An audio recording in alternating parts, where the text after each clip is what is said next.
Both these teams flying high coming into this game. Tim Lambright going up and getting the football. No matter what part of the field they're on, they can break a huge play. Anthony Francis down the sideline. He's going to go in for a score. Big pickup there for Angelo Blake.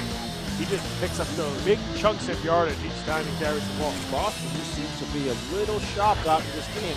There's just no substitute for straight out speed. We've seen some amazing games, but that was one of the best we've seen in a long time. Hello, Boston, and welcome to Leo Sybertz Field in West Roxbury. As we bring you our coverage of the 2018 MIAA Football Playoffs. Tonight we got the North Division 8 quarterfinals as the Charlestown Townies will be taking on the West Roxbury Raiders. Hello, everybody. I'm Pat Flaherty, joined by my partner, John Skudras. John, we got two teams that just played last week for league titles. One won in West Roxbury, one lost in Charlestown. They also met earlier in the season. Now they're meeting here in the playoffs. This is going to be a fun matchup here this evening. Certainly will be, and these are two teams, Pat, that, as you said, are familiar with each other. The Charlestown Townies, in their first game of the season, took on the Raiders of West Roxbury and put together probably their best performance of the campaign, especially defensively. A 12-0 triumph for the Townies over the Raiders, a team that I think most coming into this game view as more talented and certainly bigger up front and with more depth up front, as we'll learn from our sideline report shortly. But this is a big game for both squads. Obviously, the winner goes on with an opportunity to compete for the state title. And when you look back at that 12-0 defeat, I think that the coaching staff will say for West Roxbury that a lot of their wounds were self-inflicted. They moved the ball up and down the field all game and yet had 6 fumbles, which contributed to the 0 points and the shutout loss to Charlestown. Now here they are, a little more healthy, a little more put together and have their feet under them a little bit more here as they get later into the season. And I think that they're going to be putting together a much more complete package of a game today against the Townies of Charlestown. No question. They won 5 straight after losing to Charlestown, and certainly their running backs had a big part in that. Last week, their starting running back, Israel Presume, was out, but their young running back, Elise Stewart, stepped in nicely. He's one of the players we're going to look out for tonight. He had a big game, well over 100 yards and a couple of touchdowns for the Raiders. Yeah, it's Elise Stewart. He's not a big kid, as you see on your screen, standing at just about 5'6" tall, but he's got a lot of speed, and he's got poise. Just last week, as you said, against Tech Boston in that critical 36-28 victory, he put up 130 yards on just 10 carries with 2 scores. And that was a 22-point comeback that they ended up coming and winning thanks to Lazarus McBean's last-second touchdown to Luis Pena to overcome the Tech Boston Bears and put themselves in a position here with a league title at their back to advance deeper into the playoffs. Obviously, Talif is going to be critical today, and we presume that Presume will be back as well this evening, which will give them that thunder and lightning combination that they're going to need if they're going to get revenge on Charlestown. No question, a pretty good dynamic duo in the backfield there for the Raiders. Meanwhile, for the Charlestown Townies, we saw them last week. Tough loss against English New Mission, but they did fight valiantly throughout that game, continuously coming back from 2-touchdown deficit. One of their best players, Jajuan Ryan, he's our spotlight player tonight. This kid's explosive for the Charlestown Townies. Absolutely. Jajuan Ryan is our spotlight, and for good reason. You take a look at him on your screen. On the campaign, Ryan with an outstanding season. 5 rushing touchdowns, a receiving touchdown, and a kick return touchdown here in 2018. Last week, he had over 100 yards in the matchup against the Raiders earlier on this campaign, 115 yards and 2 touchdowns. He's a slasher, your classic Darren Sproles type back, a guy who's going to find the hole and hit the hole with violence and aggression. And if he and the Townies are going to come back and have a big victory coming off the loss last week, they're going to need their man, Ryan, to come through with flying colors as he splits time with Terrell Mcweenie.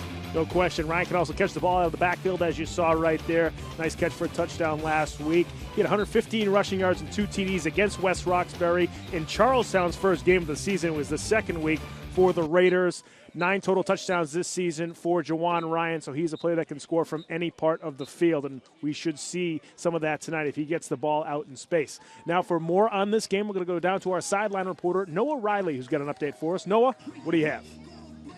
Thanks, guys. Today we're looking at a first-round playoff matchup between Charlestown and West Roxbury. The two actually met in the first week of the season, with Charlestown coming out on top in a blowout victory.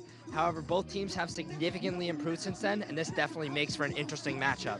Charlestown faced off against Boston English last week, and they did lose a close game, but more importantly, they lost 2 of their starting offensive linemen.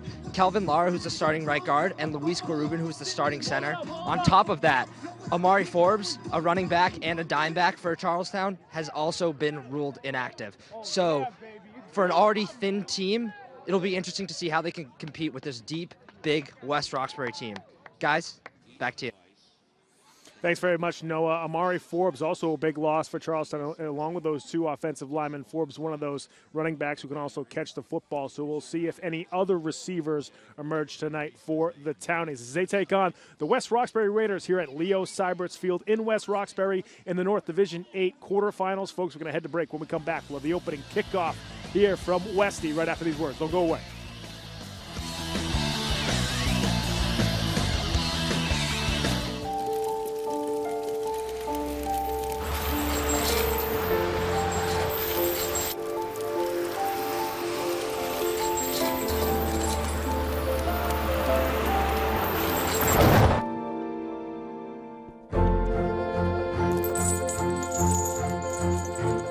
Did you know dragging chains can spark a wildfire?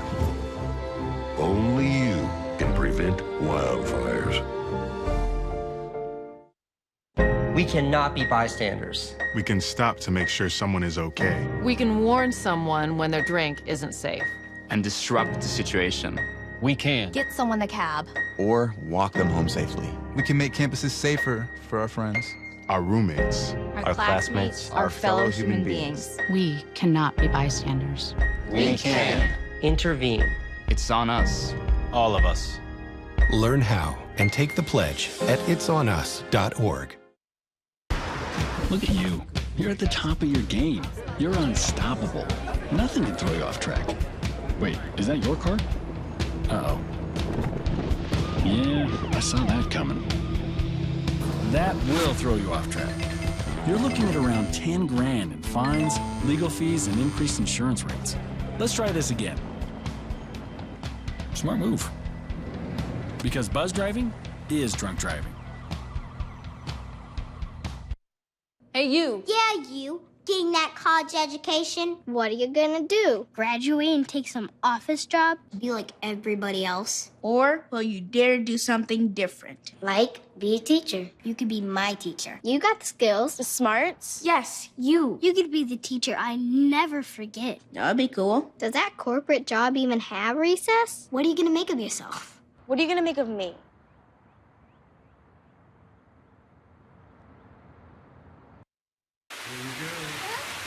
Here we go. We're gonna go out there in the rain. It's gonna get wet. All right, here we go. Go!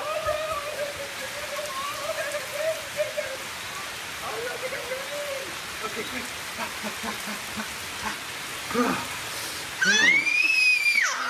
Oh yeah, yes. So much fun. Mwah.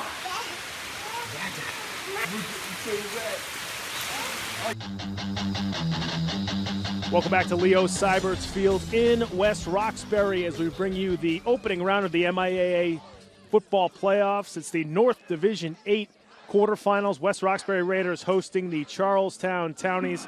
And as Noah mentioned, some disparities in the size of these teams. You know, Charlestown, the quicker, more athletic team. West Roxbury, the bigger, heavier, more physical team.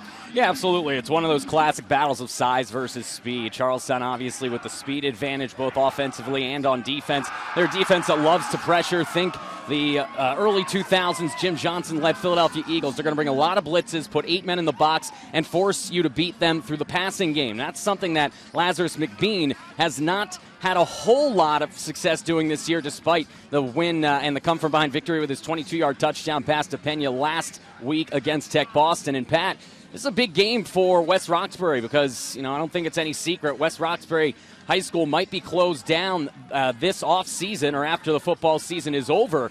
And, of course, the famous biblical miracle of Lazarus being resurrected from the dead. We'll see if the Raiders can resurrect their program here and keep it alive with a victory as we're set for kickoff. You know, we talked to Coach Wright before this week leading up to this game, and he said, you know, it's not really a distraction, it's more motivation for this Westy team, knowing that this is possibly the last West Roxbury Raiders football team here in the city of Boston. So we'll see how that shakes out. As Charlestown is going to receive, as they're in the all-white uniforms, as the The Raiders are in the black uniforms in the green trim as Louis Pena about to kick off for the Raiders. And we are underway here at Leo Sybertz Field. Low line drive kick fielded right around the 16-yard line, as that looks like it's Jajuan Ryan who's out in space already. He's wrestled down right around the 34, make that the 33-yard line. And, Pat, that's something we see a lot of at this level is those squib kicks right up the middle, as you're going to see on the instant replay. Good play by Ryan, though, to, with poise and precision, pick that up and find the open running lane. Even without his blockers picking up a whole lot of blocks, pretty good one right there. And then a good tackle made as the Raiders will set up on defense to begin this one. It's definitely something you're going to want to see. Charlestown's going to want to see a lot of. Jajuan Ryan out in space. There are your starters for the Charlestown Townies. Williams, the quarterback, Ryan and McWeenie in the backfield. Forbes, we got a late scratch on him tonight. Julian Curry back in the lineup after missing last week against English New Mission. And, of course, Pat, no Brendell Johnson here tonight. He's on the sideline in a wheelchair, broke his leg a couple of weeks ago. He was one of the ceremonial captains during the coin toss prior to this game. One of the best pass-rushing defensive ends in the Boston City League. And as you see Stephen Williams right there, he's going to be relied on for Charlestown to help supplement that running attack. And he's probably feeling a little bit better knowing that Brendell Johnson isn't going to be breathing down his back throughout the course of this one. Yeah, Brendell, a big loss for West Roxbury. He's been one of the best defensive players in the city. He's been a terror in the backfield for a lot of opposing quarterbacks, so he is out. Carlos Roches, number 89, is still in, though, for West Roxbury. Another good defensive end for the Raiders. Now that we got the chain set, we're set to go here. 1st and 10 for the Townies. Williams rolling out to the right, going deep, and the ball is just ahead of the intended receiver. That was Ricardo Darius, who just couldn't get to the football. Oh, Pat, he had it. He had a touchdown on the opening offensive play as you said, Ricardo Darius getting behind the defense, the junior standing at 5'10" on the play fake. Beautiful play on the play fake from Williams, but just not able to get it to him. That's similar to a play we saw last night in the Thursday night football game where Brock Osweiler overthrew Devontae Parker. And so far, so good for the defense of West Roxbury. Now on 2nd down, the handoff over the right side. Can't quite see who got the carry. I think that is possibly McWeenie. And Terrell Mcweenie with a good carry there on 2nd down, close to the chains. We'll see. And we talked about able to pick up the 1st down. And Pat, we talked about the two-headed monster in the pregame. As you see here, McWeenie getting the handoff off tackle to the right side, cuts it outside, seeing that without Johnson out there, he's got an opening lane around the right end, and he's able to take it for 9 yards. Good tackle downfield, though, made by the quarterback, Lazarus McBean. So they mark him down about a yard, maybe a yard and a half short at the 43-yard line. So they need to get to the 44 for a 1st down.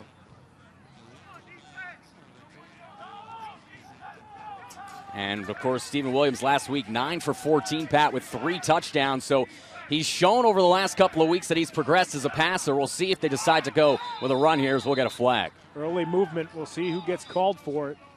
Of course, if it's on Westie, it's a 1st down. If it's on Charlestown, 3rd down will be much more difficult for the Townies. Yeah, and that's the last thing you want if you're Charlestown, if it's indeed on them, because you have the running game with McWeenie up the middle. We have a snap infraction on the offense. 5-yard penalty, repeat 3rd down.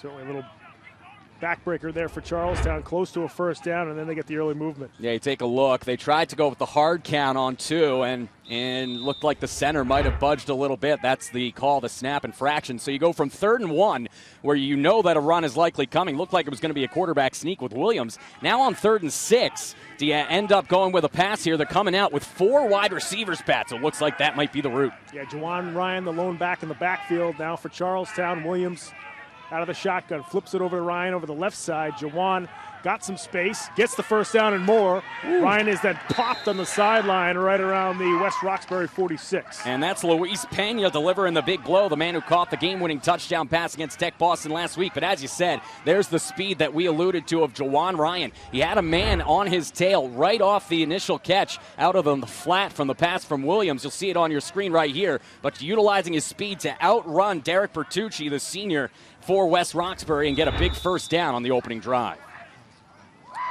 Derek shouldn't feel too bad. Jajuan Ryan's done that to several defenders in the City League here in 2018. So 1st down for Charlestown at the Westie 46. High snap to Williams. Flips over to Ryan again. This time Jajuan doesn't hang on to it. Probably a good thing, though, for the Townies. Yeah, that was bad from the start. Another misstep there from the center as the high snap. Good poise from Williams to be able to regain his composure, get possession of the football, and throw a spiral out to Ryan, as you said. But Bertucci was right there with him again, and he probably would have made the play. So, as you said, good play there by Ryan to drop the ball, set up a 2nd and 10 versus a 2nd and 15 or 16.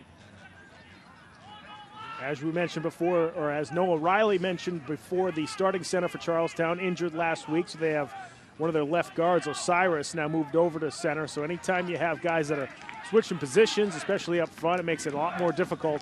A guy who normally doesn't do the shotgun snap is now performing that duty tonight. 2nd and 10 now for Charlestown. Good ball over to Ryan. He dropped that one also.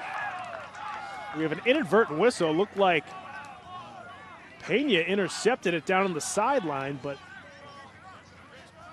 Yeah, Pat, as you said, right off of the shoulder pads in the chest of Ryan, who they lined up at wide receiver. They will do this, split the small running back out. It comes right off his hands, in fact, and then a one-handed pick. It looked like his feet were in. You said they did blow the whistle a little bit early. The referee's discussing it, and they will give the interception to Pena and a first down for West Roxbury. What a turn early.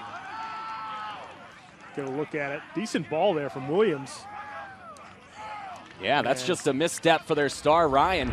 We've sung his praises so far here on the pregame and during this broadcast, but on that one, an early mistake for Jajuan Ryan, and now an opportunity for the hometown West Roxbury Raiders with good field position to maybe assert themselves. Of course, this is a team that was shut out by Charlestown when they met in Week 1. They're the Westie starters. Now Lazarus McBean, the sophomore quarterback, Presume Stewart in the backfield, Pena, and tight end Carlos Roches in the passing game.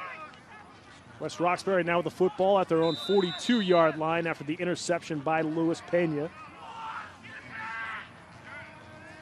And it's Stewart, the lone back in the backfield. They pitch it to him on first down. Stewart with a nice hole. Stewart still on his feet as he makes his way up to the 45.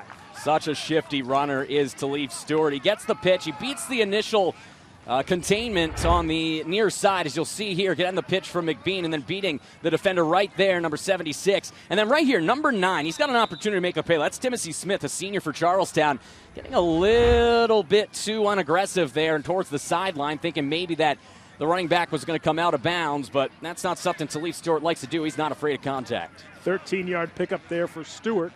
First down for the Raiders. Same play to Stewart, this time on the pitch. Eludes one tackler, now reverses field.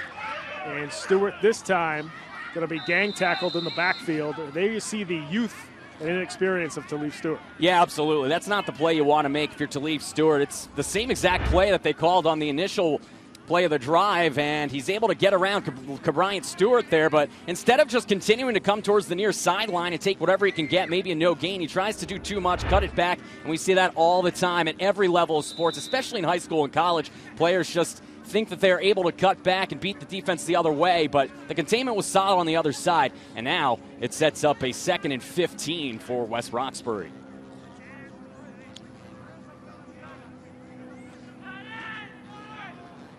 Grant Almont with the big hit there from Charlestown. So now a 5-yard loss turns into 2nd and 15 for the Raiders. They hand off to Stewart again. Picks up about 3 on the play, so it'll be a 3rd and 12. Grant Almond on the play, on the previous play, on this one, not in position to make the tackles. You see here being blocked, but a good effort by number 32, that being Melvin Jones, to come in and help clean things up. So now you have 3rd and 13, Pat, and for a team that doesn't like to pass the ball a whole lot, likes to rely more on their running game, this is a tough situation early on. You see Osiris making the tackle for Charlestown. So 3rd down and about 13 now for, make that 12 for West Roxbury. Setting up here with 2 wide receivers near side, and of course, their man Ryan in the backfield. McBean looking over the right side, floats a pass in the 2nd row, and I think West Roxbury's probably going to have to punt here. A lot of these teams in the City League don't have great punters, so sometimes they will go for it, especially if they're in the opponent's territory, but we'll see what happens here, especially in the first quarter. I'm not sure if Westie's going to try anything with a 4th and 12. Yeah, looks like they're going to line up here to punt, or at least in a formation that resembles that of a punting formation. And likewise, Charlestown setting up the return with Elise Stewart back there. Excuse me, Jajuan Ryan. And now we're going to get a flag. I think this is probably going to be an illegal formation. Substitution, 12 men on the offense. 5-yard penalty, 4th down. As you said, teams in the Boston City League not used to punting, and sometimes that can backfire as you get 12 men in the formation. And so not the worst thing in the world right now since you're punting anyway. Give yourself a little more space, as I think that might be, is that Pena or Carlos Roche out there to do the duties of punting? Yeah, Luis Pena back to kick for the Raiders. Quick snap there as Pena gets off a good end-over-end kick. Jajuan Ryan fields it inside the 20-yard line right around the 15. Makes a nice move. Tries to cut it back, but he's gang tackled at the 25-yard line. So Charlestown, after the turnover, is able to make a nice stop defensively, and they get the football back here midway through the first quarter. Nice Sunday hop for Ryan, but a missed tackle from Donovan Solomon, the junior defensive back on special teams, and that is all that's going to allow Ryan to turn this into a solid return and set up decent field position, at least not backed up in their own end. Each team has had the ball once. Each team has made some critical mistakes. The interception for Charlestown and the penalties for West Roxbury. And now a second chance for Stephen Williams to lead this offense and try to get Ryan and company going. 41-yard punt there for Pena. Just a 12-yard return for Ryan. So 1st and 10 now from the 26-yard line. Williams out of the shotgun. Going deep down the right side, and that's picked off. Elise Stewart with the interception for West Roxbury. He downs it at the 34. And a second interception here in the first quarter for West Roxbury. We got a flag in the backfield. We'll see who that's on. Roughing the passer. I think it's a personal foul call. This is huge for Charlestown. West Roxbury, 15-yard penalty, 1st down. So it happened after the play. So that means that West Roxbury still has the interception. They're just going to get backed up. Yeah, big break for West Roxbury, as you said. Great play by Stewart, who shows he can do it both on offense and on defense as he brings that down. Second consecutive pass play by Williams that's picked off by West Roxbury. They'll be backed up inside their own 35, it looks like, to begin this second drive of the day. But if you're Stephen Williams, and if you're the coaching staff for Charlestown, you know, you're not afraid to be aggressive, as they clearly just showed with that deep pass on 1st and 10 from inside their own 30. But you have to be a little concerned about the confidence, perhaps, of Williams, as he has now thrown back-to-back picks for the second straight week for 2 interceptions for Stephen Williams and company for these Townies. The first interception, really not his fault. Went off the chest to Jajuan Ryan. That one just threw it a little too deep. Receiver was covered. You almost want to say, you know, the receiver's got to go get that ball, too. It's almost a kind of a 50-50 blame pie, I guess, for Williams and the intended receiver. Yeah, and we see it all the time where on a play, on a deep pass like that, the receiver almost has to turn into the defender and break up the pass. I don't think that the intended target really even saw the ball on the deep pass, and that ended up hurting them. Now from the 19-yard line, run over the left side for West Roxbury. And it looked like that was Stewart again with just a short gain on 1st down. Yeah, another run for Elise Stewart. Why not get the ball in his hands as much as you can? He's already made a big play defensively. He had a solid run on the first drive of the game for West Roxbury. And he'll continue to do so as he gets some substitutions, it looks like, on their offensive front.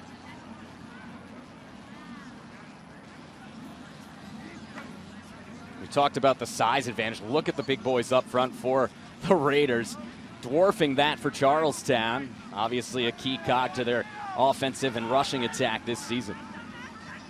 Stewart, the deep back, as he gets the pitch over the right side now. Charlestown trying to make the tackle in the backfield, and the Townies are able to wrap him up. They're going to blow the play dead, as I believe he fumbled after his knee was down. Making the tackle in the backfield, Timothy Smith getting in there to make the stop. Yeah, great play by Timothy Smith, the senior at 5'11", plays tight end and outside linebacker.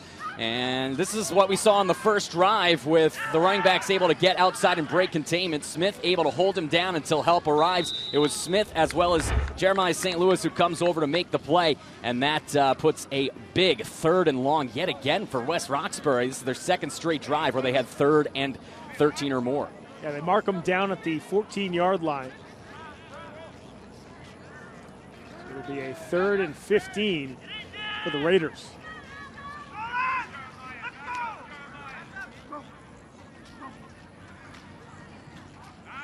Hand off to the fullback on 3rd down, so solid pickup, but nowhere near the first down that time for number 2, Dason Miranda.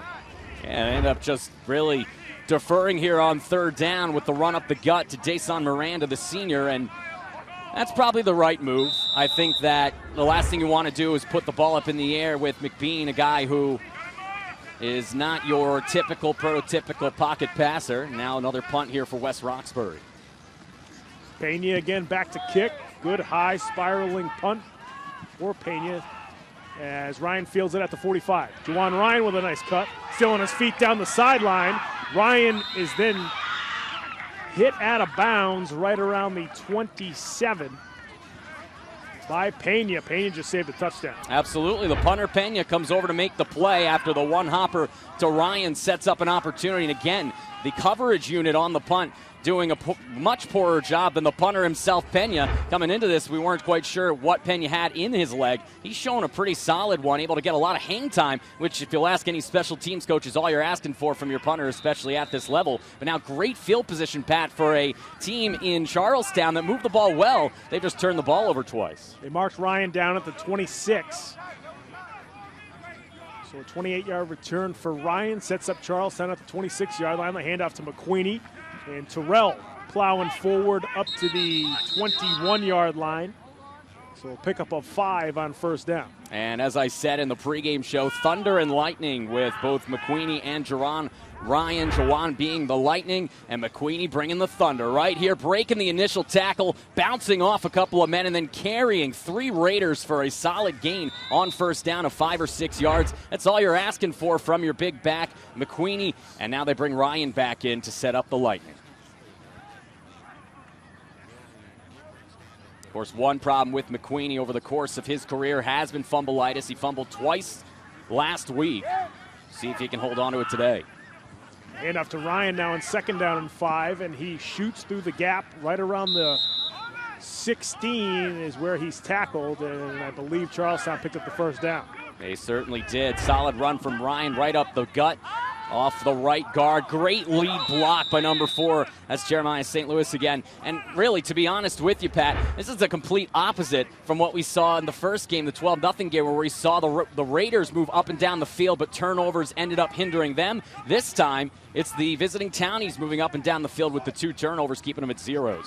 McQueen now going to get it on 1st down. Slips one tackle. We got a flag on the play. This one's coming back. He's in for a touchdown, but I think Charlestown's going to pick up a holding penalty. You are right. As that's holding 10-yard penalty on the offense down. As the officials make the call. And penalties have continued to hinder both of these offenses, especially for the Raiders. But now here the Townies see the laundry rear its ugly head, and that'll set them up for a 1st down and probably about 20. A daunting task when you consider the fact that this is a Raiders defense that has put a lot of pressure on opposing quarterbacks this year. Granted, no Brandell Johnson, but they still do have talent up front. Yeah, right now, Charlestown, despite the size difference, able to move the ball really well, relatively easily, picking up good chunks of yardage each time. And well, sort of surprising, I would think, to start this game. Yeah, I agree with you. Surprising, but they're doing it the right way. They're using their speed to their advantage. All these rushes, except for the McWeenie one on the initial play of this drive, have been off tackle. And so they're utilizing the fact that Brandell Johnson's not there to contain on the right side, and that, of course, Ryan and company has a lot of speed to get around the edge. However, the penalty, of course, ends up neutralizing what was a touchdown, and now we have another penalty, and it's going to be too many men on the field, I believe. For the 2nd time today, if I'm not mistaken, if that is indeed the call. We didn't blow the ball ready until we had the new ball in.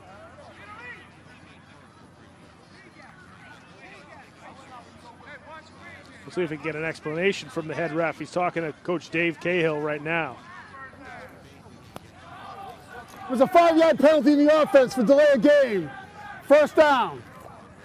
So give Charlestown a delay of game penalty. You don't see a lot of those in high school football because there's no delay of game clock.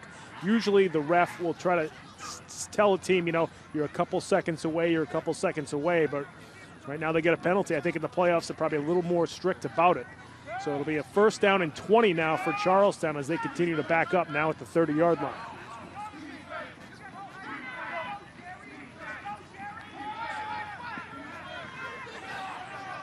That's picked off by West Roxbury. Third interception for the Raiders as they are dropped inside Charlestown territory. That's Miranda. Yeah, Dason Miranda coming up with it. What a play here. First of all, great play design for Charlestown, but an even better defensive strategy by the Raiders here at home, as that's Dason Miranda reading his Miranda rights to the running back there, Jeremiah St. Louis, as he makes the pick, the third of the day in just the first 10 minutes of this game for Stephen Williams. And I think for the second time, you can say it's not really necessarily his fault. That's just the play design and a beautifully read defensive play and great play call by the defensive coordinator and the defensive staff of these Raiders. You know, if you're Charlestown, you got to blame that on the penalties. You're forced in a second or a first and 20 to try to pick up big chunks of yardage each down. Absolutely. The penalties killed them on that drive, took a touchdown away and forced a turnover. Now it's West Roxbury on first down. And that's Presume getting the carry as he makes his way up to the 43-yard line. Well, just like for the Townies, the Raiders have a Thunder and Lightning combo of their own, and here's the Thunder and Israel Presume, who missed last week's victory over Tech Boston. Almost fumbled there. A little bit of movement there, but a good run nonetheless to pick up 4 yards on first down. Jajuan Ryan with the stop for Charlestown. 4-yard pickup there for Presume. Second down and 6 now for the Raiders. Here's Lazarus McBean, sophomore quarterback. This time they give it to the fullback, Dason Miranda, and he picks up a good chunk of yardage there on second down. As it looks like it's going to be third and about 2 for the Raiders. Miranda right up the gut. We saw this fullback run on the other side for Charlestown. Now we see it for the Raiders.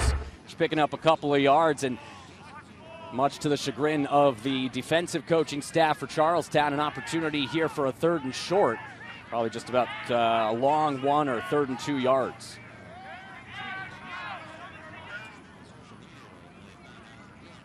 Handoff to Miranda again, and he easily makes his way past the 35 up to the 33-yard line. Now, if it's not broke, why fix it? Go right back up the gut with the fullback Miranda, who has touched the ball in 3 of the last 4 plays, including the interception.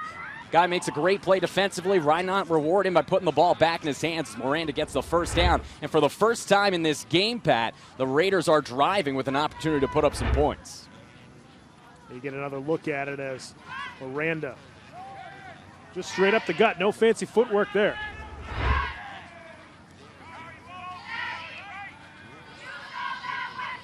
Now at the 38-yard line, they hand it off to Presume. Off tackle, he picks up a couple. As you see Presume picking up a couple, Pat, Elise Stewart still not back in the game. You see him running on the sideline, so you got to look at the replay of that last run by Presume. Now on the interception a couple of drives ago of Williams where Stewart made the interception, he went down pretty abruptly. It looked like he may have slipped or maybe tweaked something on his lower body. We haven't seen much of him since, and obviously he's one of the key contributors offensively. So it'll be interesting to see if it's an injury or whether or not they're just giving him a chance to have a breather with Presume back after missing play a week ago. They stay with Presume as the deep back, and now West Roxbury wants a timeout here with 10 seconds left to go in the first quarter. A 2nd and 7, a timeout, and Presume staying out there along with Miranda. You do see Elise Stewart standing by his coaching staff now. I'm sure he's ready to go back in whenever they do call on him, but they have yet to beckon. And now this is one of those interesting situations. 2nd and 7, the first quarter is going to run out after this play. Do you continue to go with what's worked on this drive, that being the run up the gut, or do you try to catch the defense off guard with an off tackle or a toss?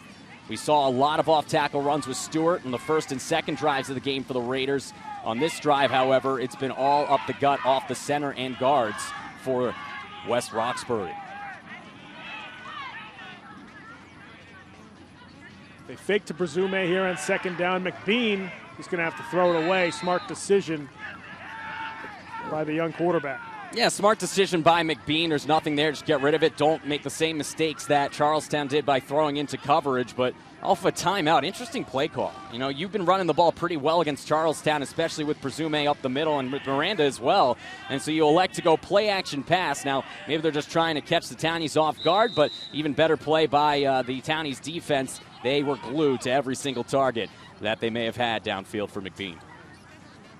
Whenever you see a team have a little confusion and the coach calls a timeout, you know the play is not going to be just a dive left. You know, it's going to be some kind of passing play or some misdirection play offensively. And Elise Stewart is back in now here for the Raiders. 3rd and 7. Now they pitch it to Stewart. To Leaf, showing off the speed, but he's dragged down well short of the first down as McWeenie comes up with a stop. What a play by Terrell Mcweenie on 3rd and 7 to be able to take down the speedy Stewart with just his arm. That was a great effort by a player who's more known for his offense, showing that he does it both ways for these Townies. McWeenie, of course, 8 tackles last week in their battle against Boston English as we have reached the end of the first quarter with no score, Pat. Yeah, it's going to do it here for the first quarter at Leo Sybertz Field. No score between West Roxbury and Charlestown. We're going to head to break. When we come back, we'll have the second quarter here on Game of the Week right after these words. Don't go away.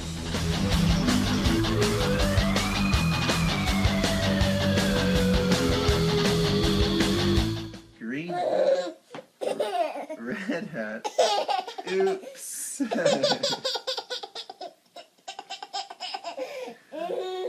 Red shirt, blue shirt, yellow shirt, oops. Yellow pants, red pants, green pants, oops.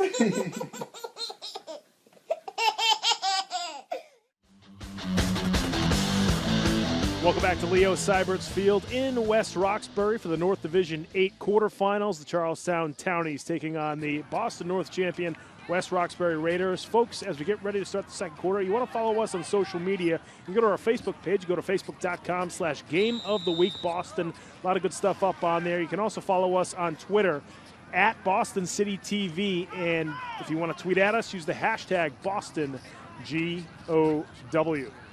And Pat, this is an interesting play coming up here because it's 4th down and 7 from inside, or right at the 30, they'll say. They'll mark it right at the 30, and it looks like they're going to go for it. Yeah, definitely 4-down territory for the Raiders. You got Pena in motion. They pitch it back to him. Spins out of one tackle and actually is not able to spin out of that tackle.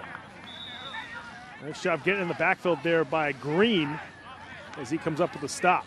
Yeah, good play by Green, and we got a chance to take a look at the replay. It's a nifty little play call. They're going to fake the inside run and end up pitching it to the end, almost on an end around to Luis Pena.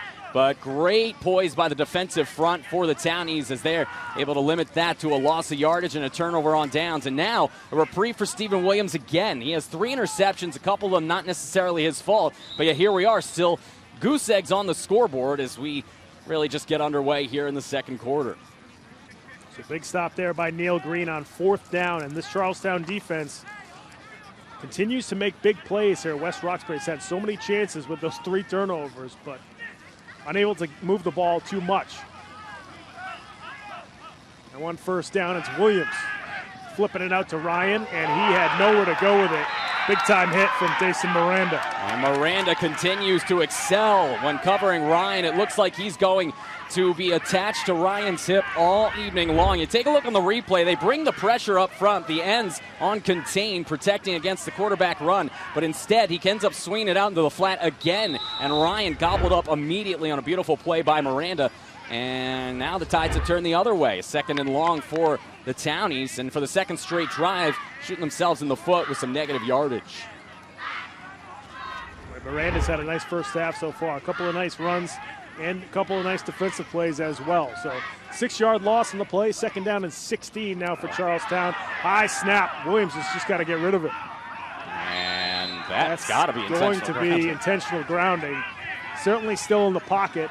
Definitely trying to avoid a sack. Didn't get it back to the line of scrimmage. Pick one of those. You could pick anything. That's a cavalcade of mistakes there on the offense for the Townies, as that's easily an intentional grounding, the easiest intentional grounding call you may ever see in this sport. It all started from the snap, and that's the second or third on the offense. It's a smart foul and a loss of down. As the referee announces the intentional grounding. It all started with the bad snap right over Williams' head, and you knew the play was dead from there. But if you're Stephen Williams, you got to get that ball back to the line of scrimmage. You got to be a little more poised than that. He's a younger player who hasn't played a whole lot of quarterback over, or at least after coming over from Excel after starting for them as a sophomore. But, you know, at the same time, he's somebody who's got to know better than that at this point in the season, at this point in his career. Get the ball back to the line of scrimmage, because now 3rd down and 35 is what's listed on the board. You got to think those 3 interceptions came into play in his head when he was trying to get rid of the ball there. Another high snap on 3rd and 35. Williams deep down the right sideline. It's caught by Jajuan Ryan. What a catch on the other, ruling it incomplete. Yeah, it looked like Ryan, great play as he said, to go up for it this time. The last time they went deep, the intended target, the receiver, didn't go up and make a play on the ball. It led to an interception, as just leading the receiver a little bit too much on the last play. Right here, Ryan had it, bobbled it, and was unable to come down with it, as the coverage was solid there by number 23, Donovan Solomon. As the junior makes another good play, and now 4th and 35 from your own 11. It looks like the offense is still out there as Stephen Williams breaks the huddle. Yeah, Mcweenie, the deep back, and he's now going to punt the football, as Williams is the personal protector. And we got another flag. It's going to be on Charlestown, as I think, again, they broke the huddle with too many guys. Substitution infraction. 12 men broke the offense huddle. 5-yard penalty, 4th down. Well, Pat, we've seen a lot of yellow laundry today on both sides of the ball. Recently here in the last 10 minutes or so, it's been the Townies that have been indicted for more penalties, but now punting from their own end zone, and this is going to be a great opportunity for the Raiders offense. Tough snap. Mcweenie somehow got that off as it rolls just past the 30-yard line. Now it's fielded by Pena as he makes his way up to the 26. Surprised Pena fielded that one as it looked. I'm sorry, that's Elise Stewart on the return.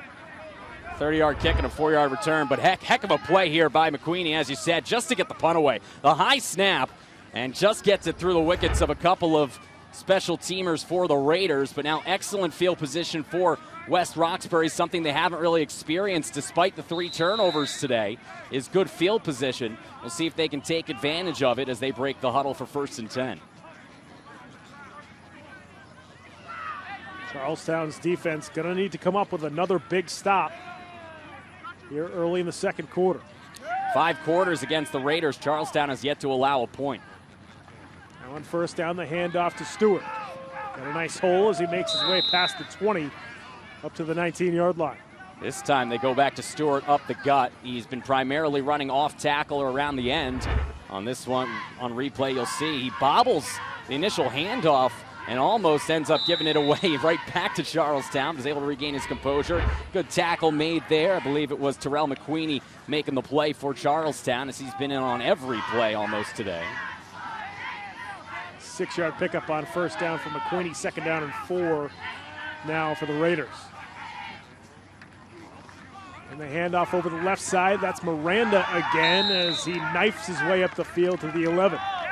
And that's a 1st down for the Raiders of West Roxbury. Been a while since we could say that, as they end up going right back to the fullback Miranda, who's had himself an exciting first half. Cuts it right back to the right of Melvin Jones, the junior defensive back. Is able to pick up just enough for the 1st. And an opportunity now inside the red zone for the Raiders to really utilize that running game and pound some clock.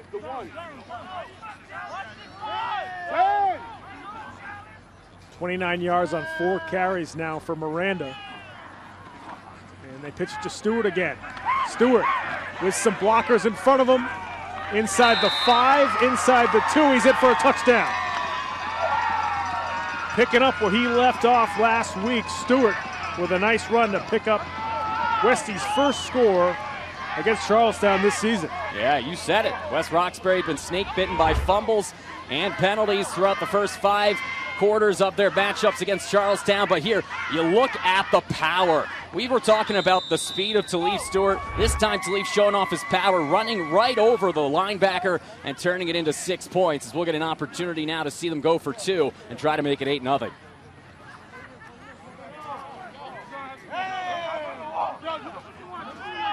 Stewart again, the deep back for Westy, as you got Pena in the slot. The handoff to Miranda. And he's got nowhere to go with it as Charlestown is able to corral him in the backfield.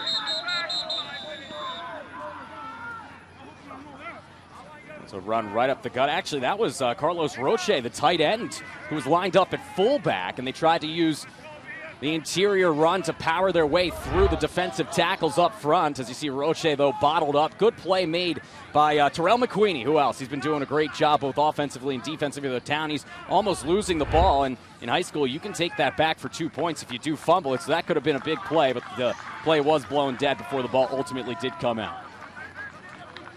4-play, 30-yard drive, capped off by the 11-yard touchdown run by Elise Stewart. And the Raiders are on top of Charlestown 6-0 here with 8:32 left to go in the second quarter. And now a big drive coming up here for the Townies, because while they have been able to move the ball a bit over their last couple of drives, penalties have started to hurt them. And, of course, the 3 interceptions here in the first half have severely stunted their offense. They've got to do a little bit better job of protecting the football. You want to be aggressive against this Raiders defense, but sometimes you can be a little bit too aggressive. We'll see if they start relying on the running game of Ryan and company more so than the passing game of Williams, despite his success a week ago. Ryan back to receive for Charlestown. Another low line drive kick. McQueenie fields it, or excuse me, that's not McQueenie. That's fielded at the 28-yard line, and then brought down at the 31 is Melvin Jones. I think that's the 36. Excuse me, the 46. What am I looking at right now, Joe? I don't blame you for thinking it was Terrell Mcweenie. McQueenie's been touching the ball and been around the ball both on offense and defense all night, but this time Melvin Jones, good poise there for Melvin Jones. That ball came right at him, and we've seen plenty of times at this level that players can have issues on those squib kicks, but he made a good play, grabbed it, and turned it into good field position now for Williams and company, as I think the coaching staff's going to hammer into his mindset. Listen, we just have to play our game. Right now, we've turned the ball over 3 times. We had a touchdown that was called back due to a holding call, and yet we're only down 6-0. If we just clean it up a little bit, we can play with these Raiders all day, every day. Now on first down, Williams over the middle, and the pass just short as he was looking for his intended receiver, Ricardo Darius. And he had him. He just underthrew him. And Pat, maybe that's a little bit of pressure up front, as he was rushed pretty aggressively, as we'll see on the replay. But Williams, after overthrowing a receiver on an interception earlier today, now underthrows an opportunity for a big gain on first down. It's 2nd and 10 from the 46. 2 for 10 right now is Williams after his 9 for 14 day a week ago. So they're passing the ball a lot more against this Raiders team, just not finding the success. And instead, Williams has been finding some West Roxbury defenders on some of those passes. This time they hand it off to McQueenie, bounces off a couple of tacklers, runs hard up to the 47-yard line, but just a 1-yard gain there on second down for Terrell Mcweenie. And for the second straight drive, utilizing Jajuan Ryan as more of a decoy, lining him up at split end near side, handing it off to the bigger back McQueenie, who breaks not 1 but 2 tackles and then drags a couple before ultimately being taken down by a gaggle of Raiders after picking up just about a yard or 2. And it's going to bring up 3rd and long again here for Charlestown in a passing situation for Williams, who, as we mentioned a moment ago, just 2 for 10. As McQueenie, you see, breaking the initial tackle and keeping those legs driving, ultimately taken down by Marcus Roddy, a senior defensive lineman for West Roxbury.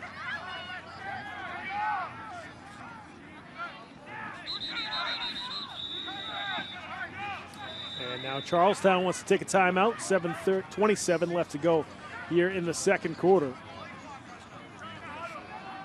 Certainly a big play for them right now. If you don't pick up the first down, you certainly don't want a turnover or a big loss, because once again you'd set up West Roxbury in great field position. Absolutely. I think it's the right call. If you have any sort of confusion or anything with regards to this upcoming play, you want to talk it over with Williams, who's already made a lot of mistakes. And here's a big play, because even if you don't get it here, Pat, if you just punt the ball, the Raiders have tough field position. So the last thing you want is a turnover. No problem at all with an incomplete pass. So 3rd down and 9 right now for Charlestown. Keep an eye on Julian Curry. Excuse me, Pat. Keep an eye on Julian Curry, split out top. Williams throwing it over to Ryan. Jajuan's got some space. Nice little cut. Stays on his feet, but then he's gang tackled right around the 47-yard line, so he's going to be a few yards short. And we'll see Charlestown now in West Roxbury territory. We'll see if they go for it.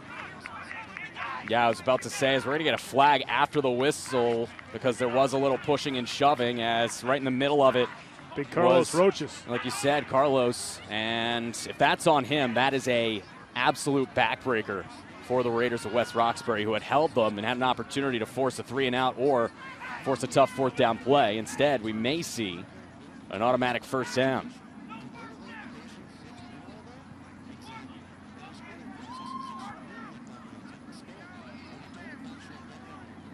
We have a dead ball, personal foul on the offense. Ooh.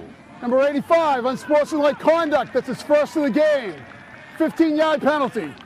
So Julian Curry whistled for the personal foul. So Charlestown continues to shoot themselves in the foot, as they will have to punt it here on 4th down. I said keep an eye on Julian Curry before that play. Didn't end up factoring into any sort of receptions, but he ends up factoring into the play rather precipitously, because that is a critical. Yeah, absolutely. I knew what I was saying. That is an absolutely critical mental error for Julian Curry, as you go from an opportunity of a 4th and 3, easily makeable 4th down conversion territory, and now you got to punt the ball right back to the Raiders offense. It just went right down the field on it.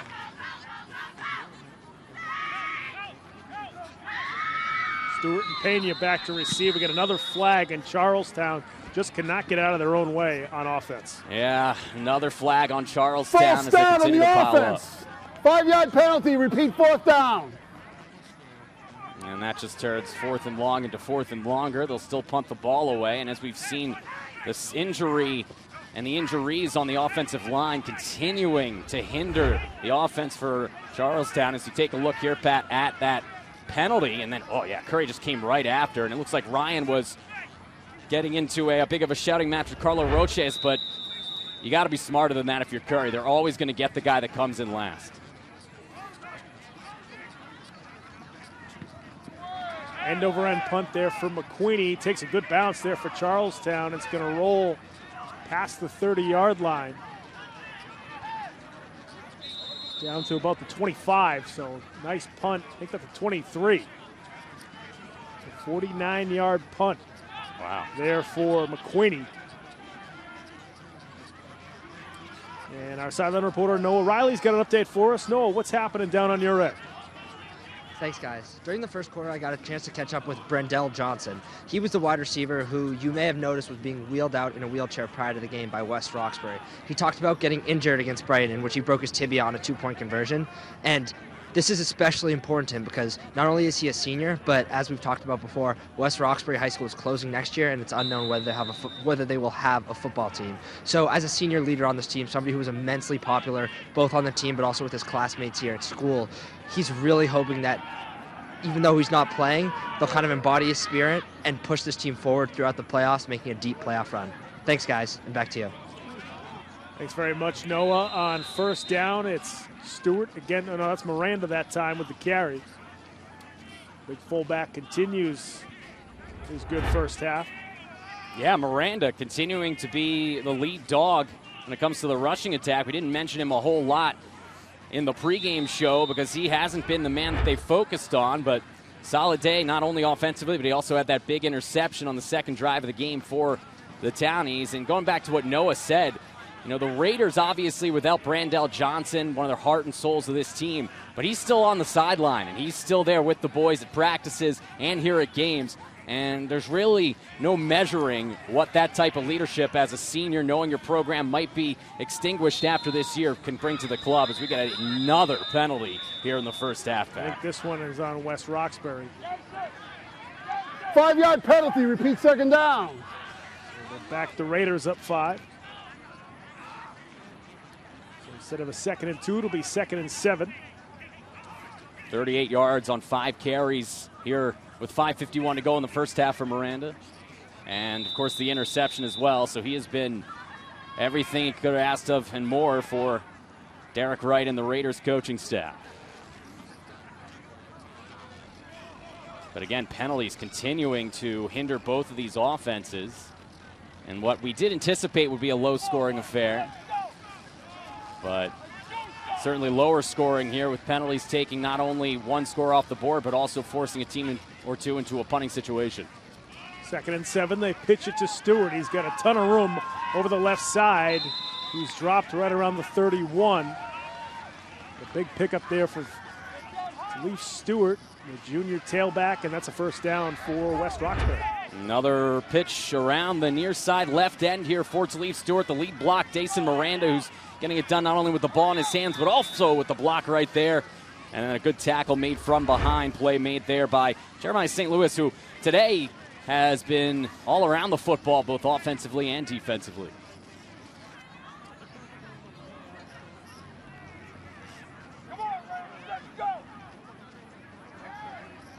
Second tackle of the game for Jeremiah St. Louis. First down now from the 32 for West Roxbury. They pitch it to Stewart again.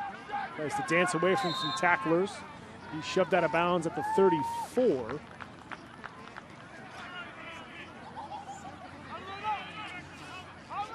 Just a short pickup there on first down for the junior tailback. And that's the senior Neil Green, number 86, who ends up getting penetration right there on the left side of your screen and forcing Stewart out of bounds. Good play by the 5'10" outside linebacker defensive end hybrid as he forces very little gain there, brings up a 2nd and long.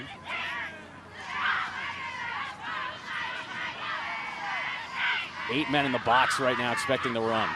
Hand it off to the fullback again, and I think that was Miranda who had nowhere to go with it as Charlestown's defense again coming up with the stop. I mean, you could have had Christian Okoye running the ball there. He wouldn't have anywhere to go with it as that hole was clogged up immediately. I think that was Marvin's Isidore actually with the carry. And when you have his first carry of the game. And Pat, when you have 8 men in the box like that, Cabrent Almond again making the tackle, combining to make the play. But when you have 8 men in the box, something Charlestown likes to do, you can't run it straight up the middle. I don't care how much success Dason Miranda has had. They're going to have to start evolving a little bit offensively if they're going to want to move the ball a little bit more against this Charlestown attack that again has 8 men in the box on 3rd and long. 3rd and 7, they pitch it to Stewart and got a flag in the play. Stewart drops the football. And Charlestown, or rather West Roxbury recovered as Isidore was able to pounce on it. We'll see what the penalty is. Could be a hold, could be a face mask as well. Yep. Okay. All right, hold on.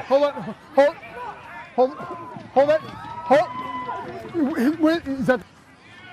Well, Pat, the referee's not 100% sure which route to go. Looks like they're going to have to talk to Charlestown, see if they want to accept this penalty, which indicates it would be on the West Roxbury Raiders. And either way, it's going to be 4th and long or 3rd and longer, and we'll see what they decide to do here. But as I said, great penetration by the defensive front, and the lack of a passing attack for the Raiders continues. We had a block below the waist on the offense. Fouls decline, penalties decline. 4th down. The block below the waist, but it was a tackle for loss, so certainly West Roxbury will punt. Charlestown declines the penalty. So the Townies, and again, coming up with a big stop as Pena's back to punt once again for the Raiders. Low snap for Pena. Now he's going to have to try to take it himself, and Charlestown comes up with the tackle. So Big break there for the Townies. Finally, they see a low snap go their way here in the first half. Yeah, the snap infractions and the snap issues have all come for Charlestown. Now this time on the punting attempt. Last time Pena punted, he made a huge tackle. This time he's thinking, oh boy, I'm going to have to make a huge run. But that lane clogs up, and they'll need some Drano to get out of that trouble, as right now a huge defensive stop for Charlestown's defense. The second and third down plays really, really critical to force that 4th and long and force the poor snap. And now an opportunity for Williams and company with good field position for the first time since very early in this game to get on the board for the first time.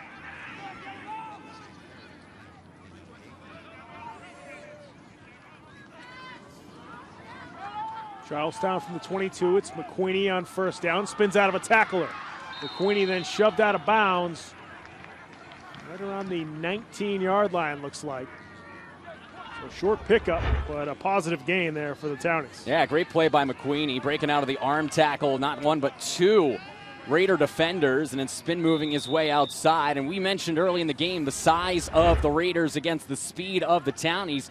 Well, the Townies are trying to neutralize a little bit of that size by using their bigger back McWeenie on these runs, not only up the gut but also off right end, as we saw on that one. Worked out for them on that play and got them a second down and 2. Hand off to McWeenie this time over the left side.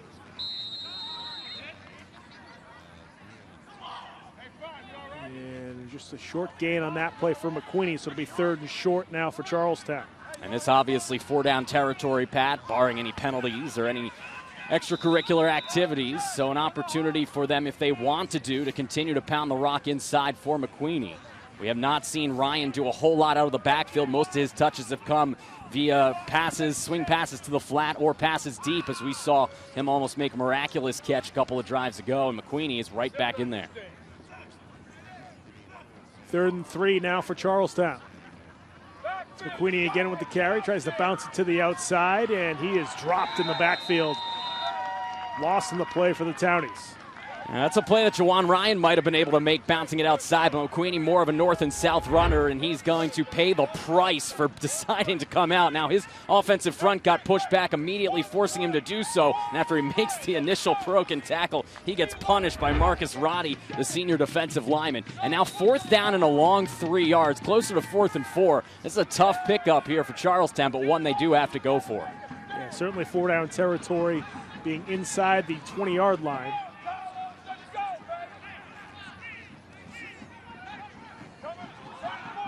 Trips right here, and a formation that's more suited to the pass than the run. You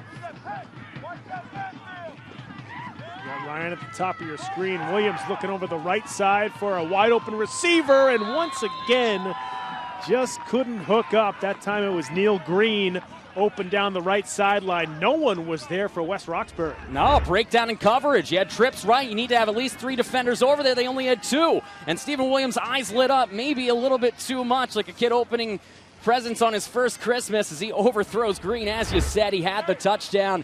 And again, a turnover, this one on downs versus the 3 interceptions. And Williams' numbers continue to degrade as we go closer to halftime, just 70 seconds away. That's one of those throws where the coaches for Charlestown will say, just give your receiver a chance. You know, he sort of threw it real close to the boundary. Just throw it up. Because even if it gets picked off, I mean, it's just as good as a punt. So you might as well just throw it up there, give your receiver a shot at it. Yeah, you're almost better off if it's picked off. And likewise, if you're a Raider defender or a defensive coach, you're telling them just knock it down. But now I think the Raiders with an opportunity, do they decide to try to push their luck here, or do they just run the clock out? They might have been smarter. Charlestown picks up a fumble and are in for a touchdown. Are you kidding me? Picking up the fumble is Timothy Smith. Something happened on the exchange in the backfield, and Charlestown somehow, some way, picks up their first score of the game. Pat, that had to be a busted play from the start. That is just absolutely unbelievable. As you said, Timothy Smith picks up the fumble, but it's the quarterback who ends up fumbling it, as it's McBean who took the snap, faked the handoff, rolled to his left, and ends up just getting stripped. I'm not sure what the Raiders were thinking there. You're smart. You're better off just running out the clock. As you see here, McBean getting stripped, and Timothy Smith, look what I found, a touchdown and a chance to take the lead. And we mentioned in the pregame, Pat, the 6 fumbles for the Raiders in their first matchup, the 12-0 Townies victory. That's the first fumble of the day for West Roxbury, but it's the biggest one all season as it directly leads to a tie game. Charlestown now trying to take the lead on a 2-point conversion. Williams back at the end zone, and the ball is deflected. He was looking for McWeenie, I think, near the pylon. And that's the play you see a lot more at the higher levels of football. The fade route on a 2-point conversion attempt as he tries to go and put the ball up in the air for his receiver to come down with it, Curry, and he almost did come down with it, just right through the wickets for Charlestown. As with 62 seconds to go, a whole new football game, 6-6. I mean, Westy had Charlestown on the ropes there. I mean, they had that one opportunity in that last possession to try to score a touchdown. That's been their best opportunity all night so far here in the first half. They weren't able to get it done. Westy could go in the locker room, just run a couple of plays. They'd be up 6-0, and I believe they would get the ball to start the second half. So they were in perfect position right there, but that just flipped the game on its head all of a sudden in just one play. Yeah, it was, like I said, I mean, I'm not sure what West Roxbury was thinking on that play call as they decided not to just run the clock out. They decided to run either it was a trick play or a busted play. And it looked like McBean almost wanted to hand the ball off, and there was no one to hand the ball off to. He was ganged up on by the defense of the Townies. And like you said, whole new football game now. This one went from a 6-0 game where the Townies had turned the ball over 4 times, including the turnover on downs, to a situation where they have to feel pretty confident going into the locker rooms at halftime. Solid kick from McWeenie. It's fielded right around the 15-yard line by Pena, who's got a seam over the left side. Pena still on his feet.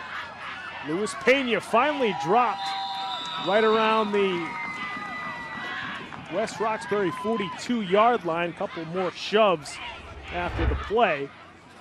Man, Luis Pena, he's a jack of all trades, a Swiss Army knife, if you will. He's done everything today. He caught, of course, the game-winning touchdown last week against Tech Boston. He punts for this team, and he returns kicks as well as he makes a solid return to the 41-yard line. Now with 53 seconds, you're in that situation where after the 30-yard return, do you want to press your luck for the second straight time and risk another turnover? Or do you say, you know what, I've seen enough? I think that the Raiders are probably going to try to press their luck and try to get downfield and set themselves up for points. Instead, we'll see a Charlestown timeout as the Townies didn't like what they saw coming out of the huddle on this first down play. Yeah, if you're Charlestown, the last thing you want to see is a big play busted loose by West Roxbury. You've got the momentum now back on your side, so you want to call a timeout. You're probably not going to get the ball back. You don't need your timeouts late in this half, so use it. Make sure you got the right defense out there. Yeah, and if I'm not mistaken, I think that's their second timeout. So they still do have one in their back pocket if for some reason they do need to use it. But with just 53 seconds left, you're looking to get the best possible strategy not to make that huge game-swinging mistake like the Raiders just did moments ago on offense. And likewise, you have an opportunity knowing that you've turned the ball over 3 times here in the first half. You're still tied. Keep it 6-6 going into the second half. And the coaching staff here for Charlestown has to feel pretty good as Dave Cahill can go in and say, listen, guys, we have played one of our sloppiest games of the season, and yet we're toe-to-toe right now with one of the best teams on our schedule and an opportunity to advance in the playoffs as they're breaking out of the huddle here, or out of the timeout for the Raiders. And likewise, if you're the Raiders here, like I said before, it'll be interesting to see what Coach Wright decides to do, because he almost has to be second-guessing himself after the last play call on their previous drive.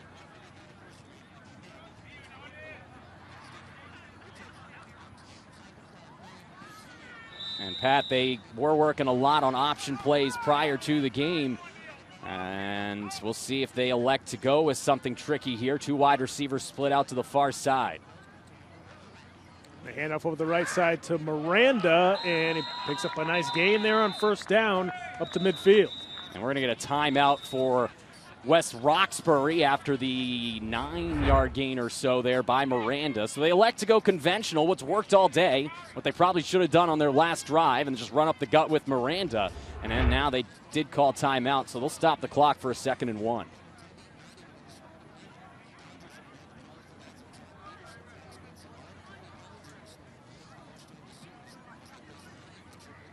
As we mentioned, Charlestown defeated West Roxbury back in September, on September 14th, 12-0. Certainly a different game this time around, as West Roxbury with the 6 fumbles in that contest. This one, it's been Charlestown with all the turnovers, but the biggest turnover was West Roxbury's. That's why it's a tie ball game. Stewart, you're on second down. Gets tossed around. And I think he picked up the first down, but not much after that. Yeah, he picked up the first, but a great tackle just throwing Stewart to the ground. Didn't see on the initial view. We'll see on instant replay, and it looks like that is Mcweenie. Terrell Mcweenie making the tackle with his left arm, just reaching out and ripping down Stewart. His 6th tackle as he continues to play excellent both on offense and defense. And another timeout here for West Roxbury as they are just over midfield at the 48-yard line. And I think that's the final timeout for the Raiders. You got a quick look at their coaching staff there. So 35 seconds left, Pat. You're right at midfield. I wouldn't think they've got much of a kicking game, do the Raiders. And so you're looking at 48 yards to distance and to pay dirt. And McBean hasn't exactly excelled at throwing the ball today, though he showed last week with the touchdown pass to Pena to win the game against Tech Boston that he can go deep when necessary. I think West Roxbury does have 2 more timeouts. I believe they get 5 per half. The scoreboard is incorrect in that aspect. I don't think they started off with 3 timeouts on the scoreboard, but I think it's 5 total for each half for these 2 teams. So I believe West Roxbury has 2 more. Well, if that is indeed the case, then you have plenty of time with 35 seconds left, and you know that for the fact of the matter is that their running game can break it at any time. Elise Stewart can break off those big rushes. He had, if I'm not mistaken, 5 rushes of over 30 yards this season for these Raiders. And so now they break out of the huddle with 35 seconds to go and an opportunity here to put up some points in a tie game.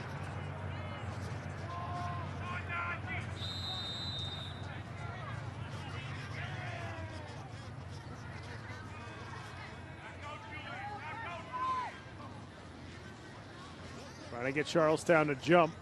Now on first down, the handoff to Miranda again. He's corralled right around the 44. And West Roxbury takes another timeout. So they will have 1 remaining after this one. And that's again McQueenie playing his outside linebacker spot, who makes the play on Stewart. And those 2 getting acquainted quite comfortably today, as they've gone one-on-one numerous times. And now with just 1 timeout remaining for the Raiders.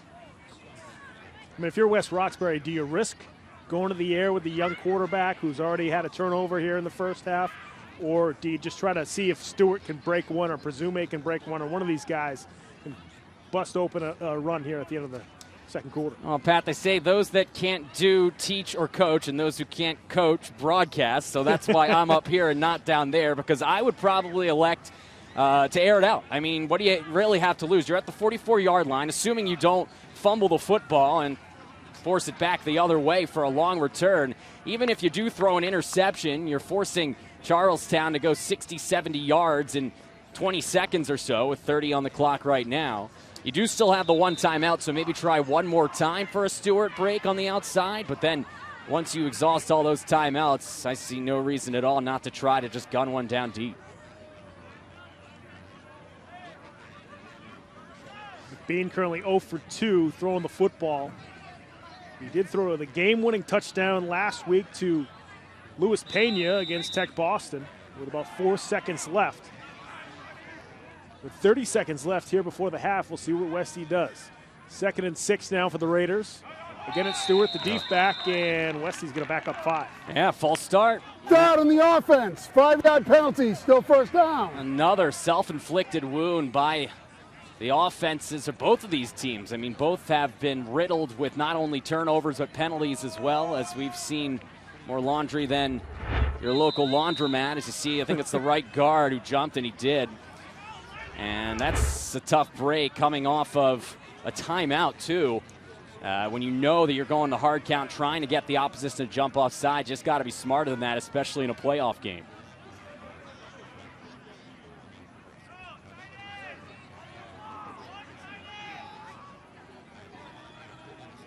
2nd and 11 now for the Raiders. And it's Stewart with a nice hole. And he's dropped right around the 43, make that the 42-yard line. So 6-yard pickup there for Stewart. And the Raiders call a timeout with, it's like 15 seconds left to go. I'm wondering if they were going to call the timeout. They waited a little bit to do it. And on that play, they, as you see Stewart limping a little bit coming off of that run, they end up running off right tackle for Stewart with the pressure coming off of left tackle and left end with McWeenie leading the way. It was a good play call, but Stewart, as we saw earlier in the game, been a little bit banged up today as that continues. And that's going to happen when you have a guy who's only 5'6". That's why they do have Presume, but we have not seen a whole lot of Israel today. It's been a lot more of Miranda and Stewart. Of course, Presume coming off of that injury a couple of weeks ago, maybe not up to 100%, but now here you are, 3rd down and 5 with 15 seconds left, and you have to think, because I believe that was their final timeout they just took, they're going to have to start airing it out here. Yes, the Raiders are out of timeouts here with 15 seconds left to go before halftime. And I think you're right, John. I think they're either going to throw the ball or try a misdirection, double reverse, something of that nature. But again, now you have a couple of different handoffs going on in the backfield. We just saw them fumble the ball to Charlestown for a touchdown, on their last possession. Do you want to risk that here with 15 seconds to go? Absolutely not. I mean, if you're playing conservatively, and we see a lot of times at every level, the coach may just kneel on the ball here with 15 seconds to go. It doesn't look like they'll elect to do that, but they may just run it right back up the gut. It is McBean who's going to go to the air, and he's being chased by Charlestown, and that had disaster written all over it as McWeenie and also Neil Green coming up with the sack in the backfield. And timeout Charlestown, and why not? 4th down and long coming up. 8 seconds left. As you look, you see it right there. Great effort to drag down the defender. That is Neil Green, or drag down the quarterback, I should say. Neil Green, and then finishing him off McWeenie, who's been around the ball all day long. But yeah, it was just what we alluded to. The lack of blocking up front, forcing Lazarus McBean, the sophomore who doesn't have the experience of some of the other quarterbacks, especially Williams on the opposite side, forcing him to roll out to his left, and he had nothing at all that he could do there. They're just lucky he didn't fumble it again. Looks like the Raiders are going to punt the ball. And Jajuan Ryan is back, and he can break it at any moment like we know. Ryan, definitely an explosive player. We wonder if Charlestown is really going to try to go after this punt as well. The high snap, but Pena able to corral it. Knuckleball kick there as Ryan fields it right around the 8-yard line. Ryan now in some open space, still making some moves, and he's brought down at the 32. And that, I believe, is going to do it for the first half. We'll see if the referees do end it, and I believe they do. Here's one final look at that return. Yeah, as Ryan gets the opportunity on the final punt return of the half with time expiring. He dipsy-doos around a couple of attacking special teams coverage guys, but in the end, a really unceremonious end to what has been a sloppy first half of play for both teams. 6-6, a touchdown apiece for West Roxbury, getting that touchdown and an early touchdown gallop. And for Charlestown, the score on the fumble recovery by Smith for a touchdown in the second quarter. Yeah, Charlestown and Westy tied up at 6 apiece. And as we mentioned before, Westy had all the momentum.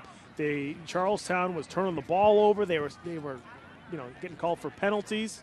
And a lot of things happening there for Charlestown in the negative, and then all of a sudden just that one play changes the whole half. Yeah, it's unbelievable that this score is even 6-6, Pat, going into the second half, because Stephen Williams, the quarterback for Charlestown, threw 3 interceptions, 2 of them coming on the first 2 drives of the game. And when you're going up against a team like the Raiders, who just put up 36 points a week ago against Tech Boston, you would think at least that you'd be down by a lot, or at least certainly worse off than tied going into the second half when you turn the ball over 3 times and then turn it over a 4th time on downs. But great effort by the defense of Charlestown, especially Terrell Mcweenie, who has been outstanding both on offense and defense for those Townies, as they've limited the mistakes defensively and therefore have held it to 6-6. That's right. The head coach of the West Roxbury Raiders, Derek Wright, is down on the field with our sideline reporter, Noah Riley. Noah, take it away.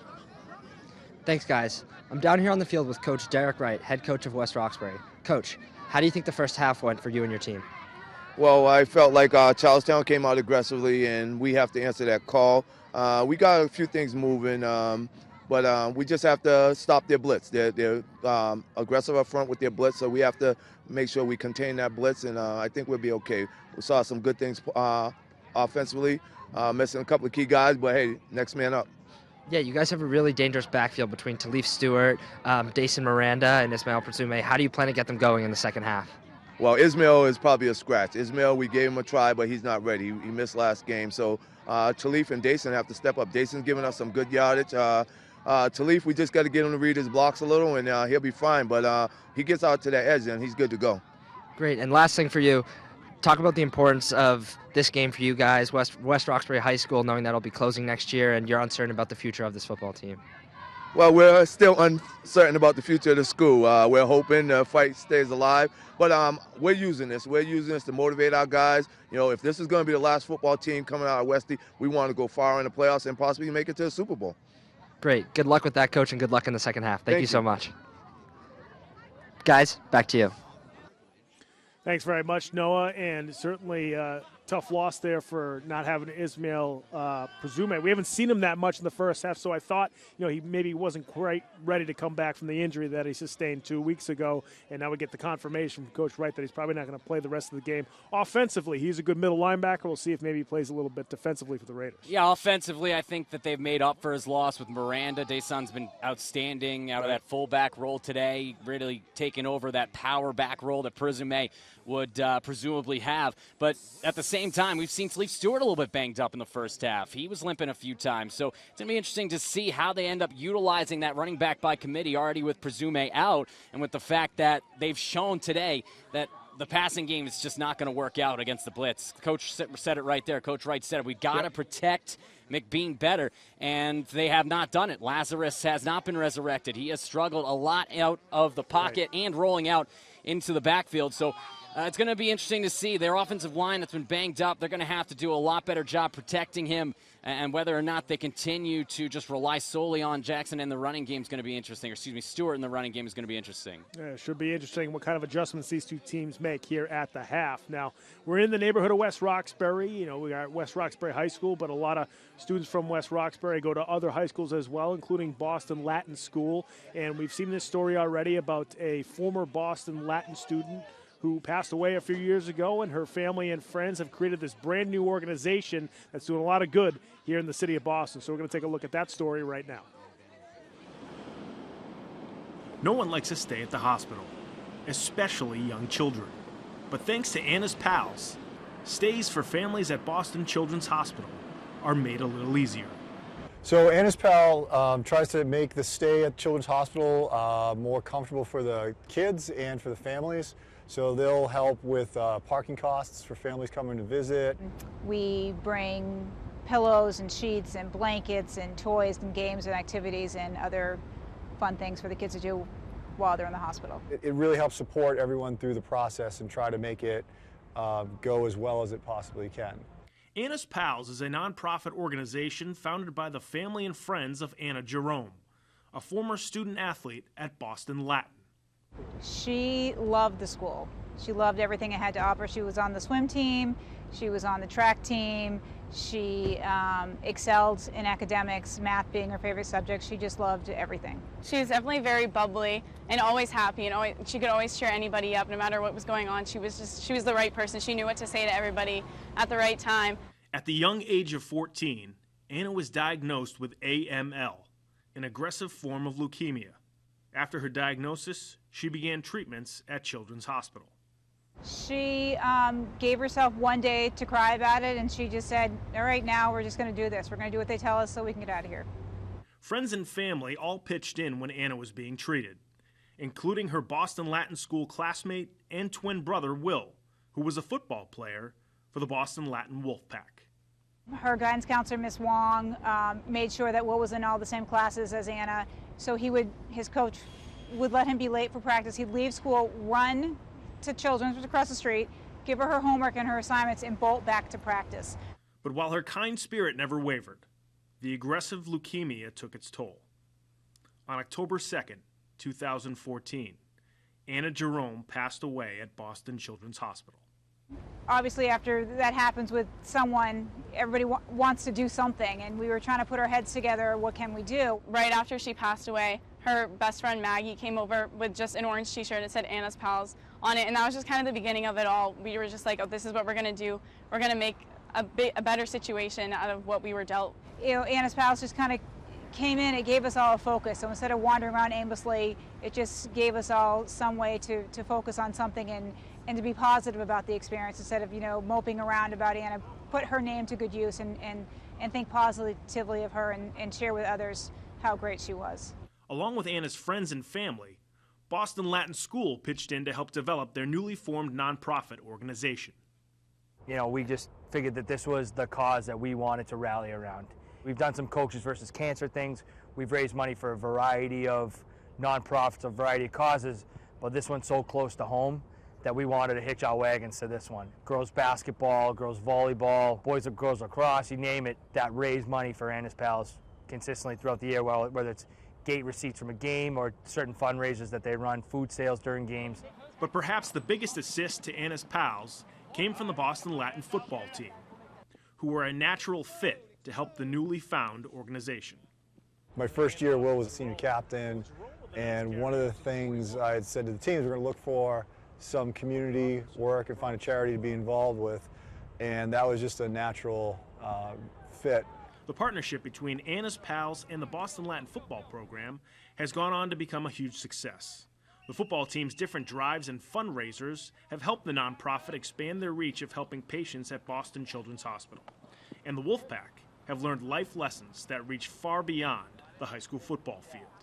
Here, the first year with Will there, we had maybe 5-6 boxes full of candy, so we couldn't lift them up. And then later that year, we did a video game drive, and we collected the games, and then they went and they sold all the games to EB or whatever the name, GameSpot, whatever it is nowadays, and they got a gift card so then they could buy the game that they wanted to fit the system for the kids that are at stay at Children's. There's teenagers in Children's and they have, little kid games. So unfortunately, I bought Call of Duty and those kinds of games for those kids because the older kids wanted to play them and they didn't have them. So that was nice to have that. It doesn't take a lot from you to really give to someone else and to make someone else's day a little bit better, and I hope they learn that as one of the lessons as we try to build their character and build their sense of community. In addition to making an impact in the lives of Children's Hospital patients, Boston Latin's football program's participation also made an impact on one of their own. I didn't realize how kind of much it meant to Will, and I think neither did his mom until Danny V did an article on him, and it was the first time I guess he really talked about it. And so it meant a lot to his family to hear, wow, we're really hearing his feelings.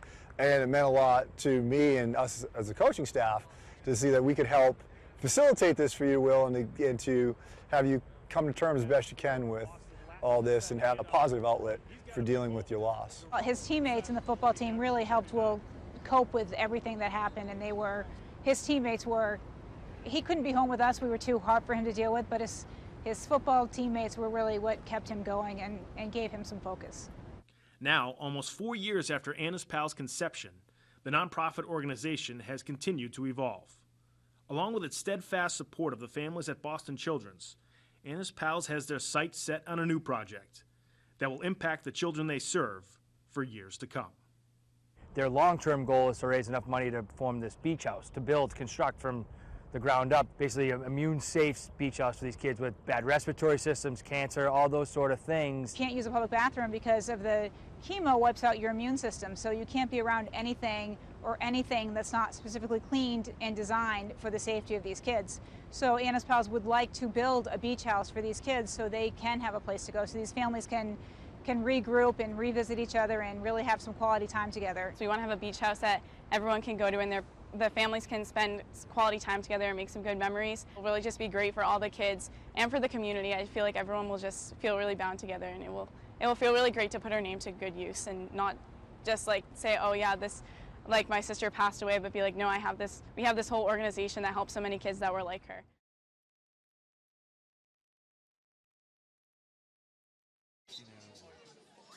Certainly a fantastic organization there. Anna's Pals doing a lot of work for kids over at Boston Children's Hospital and families who are certainly having a tough time, trying to make it a little easier for those folks.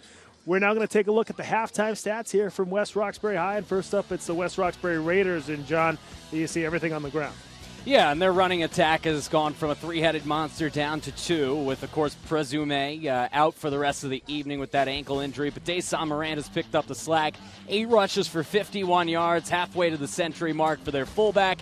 And then, of course, Stewart. He is their electrifying lead back, 13 carries, 44 yards, and a score. The passing game, well, non-existent. 0 for 2 is McBean, and the most critical mistake on offense, the fumble inside their own 20. That was returned by Timothy Smith for the only touchdown of the game for Charlestown. As we'll take a look at the Townies stats as well. Rushing the ball, it's been the combination of McWeenie and Ryan that's gotten the job done. For the most part, it's been McWeenie 6 carries for 22 yards. Ryan's gotten the job done catching the ball in the backfield. He's got all 3 completions from Stephen Williams for 16 yards. And then, of course, the 6'4" senior Stephen Williams, after an electrifying day a week ago in their loss, 3 for 12 for 16 yards. 3 interceptions. One of those definitely not his fault, right off the hands of Ryan. The other 2 probably could have been better passes with more precision, but in the end, that's not going to get the job done. Combined, these two teams just 3 for 15 passing, as I think we'll see a lot more running as the temperature continues to fall below 40 degrees here in the second half.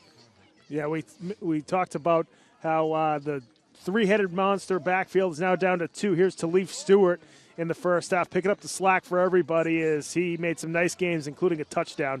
We'll see in just a second here. Yeah, Talif, as we've seen all season long, is the key cog for these Raiders, not only offensively. You saw the interception of Williams he had just a moment ago on the highlight previous to that one, and then I believe this is the touchdown run for Stewart coming off left end. It'll be on the next highlight as he came off left hand right here, and then he cuts it right up, goes through a defender, and ends up dragging Jeremiah St. Louis, who's had a good first half, for a touchdown, the only touchdown of the day for West Roxbury, as Stewart continues to be the main man in black and green for this West Roxbury team, who, despite really dominating not only the turnover battle, but also on the ground game, they are just tied 6-6 with the Townies. They saw Stewart there. Really runs hard for a small running back. I mean, he's got the quickness. He's sort of long, but real thin there in the backfield. But you saw, as you mentioned at the end of that touchdown run, a tough runner who's not afraid of contact. Yeah, fearless. And you said it pregame we were talking, you said Darren Sproles-like. And that's what it does remind me of. If anybody's watched Darren Sproles over the course of his career, whether it be with the Philadelphia Eagles, the San Diego Chargers, or the New Orleans Saints, he's a small back, 5'6", is being generous when you are describing Darren Sproles, but he's fearless. He'll bounce off bigger men, he'll break tackles, he'll score touchdowns, and he'll break big runs. That is what I would compare to Elise Stewart to, as we are all set for the opening kickoff with the Raiders tied up at 6, receiving from the Townies. Luis Pena and Talif Stewart back for the Raiders. McWeenie with a nice kick that is fielded at the 12-yard line by Luis Pena. Pena now trying to get it to the outside. And still chugging along there as Pena is dropped right around the 46-yard line. So a nice return there from Luis Pena. Yeah, second or third time we've seen Luis Pena with a solid return.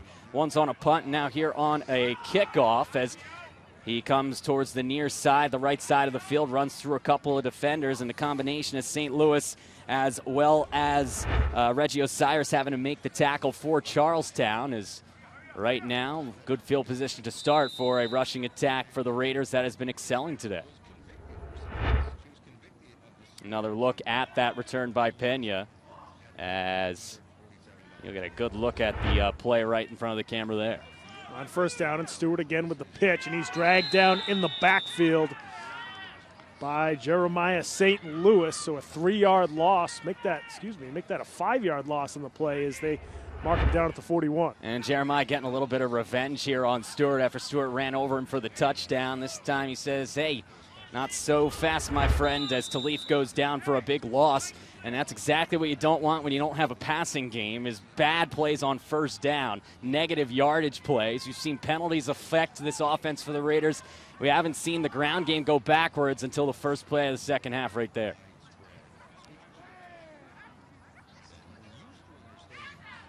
Second down and 15 now for West Roxbury. This time they hand it off to Dason Miranda, who picks up the lost yardage and more as he's dropped at the Charlestown 47-yard line. Yeah, and right there, Miranda, we've seen it over and over again, just the full back right up the gut.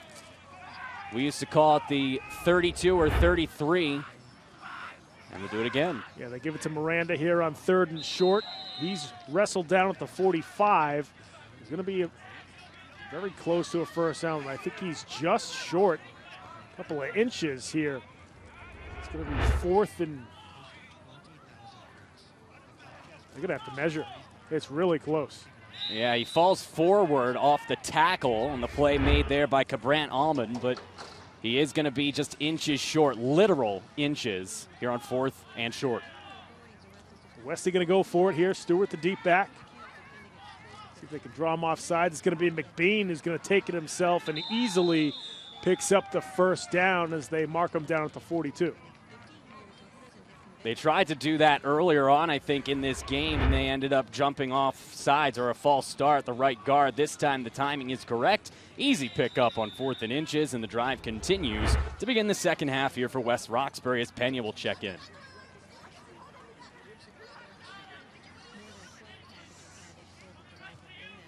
Raiders right now stringing together a couple of nice plays on this drive. I think they want that methodical scoring drive here to start the third quarter.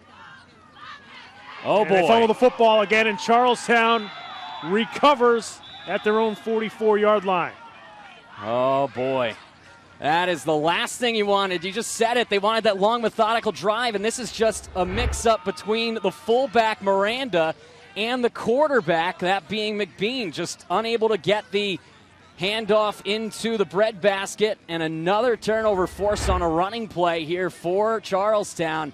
5 turnovers combined between these two teams now through the first about 25 minutes of this game, and now an opportunity for the Townies to bounce right back.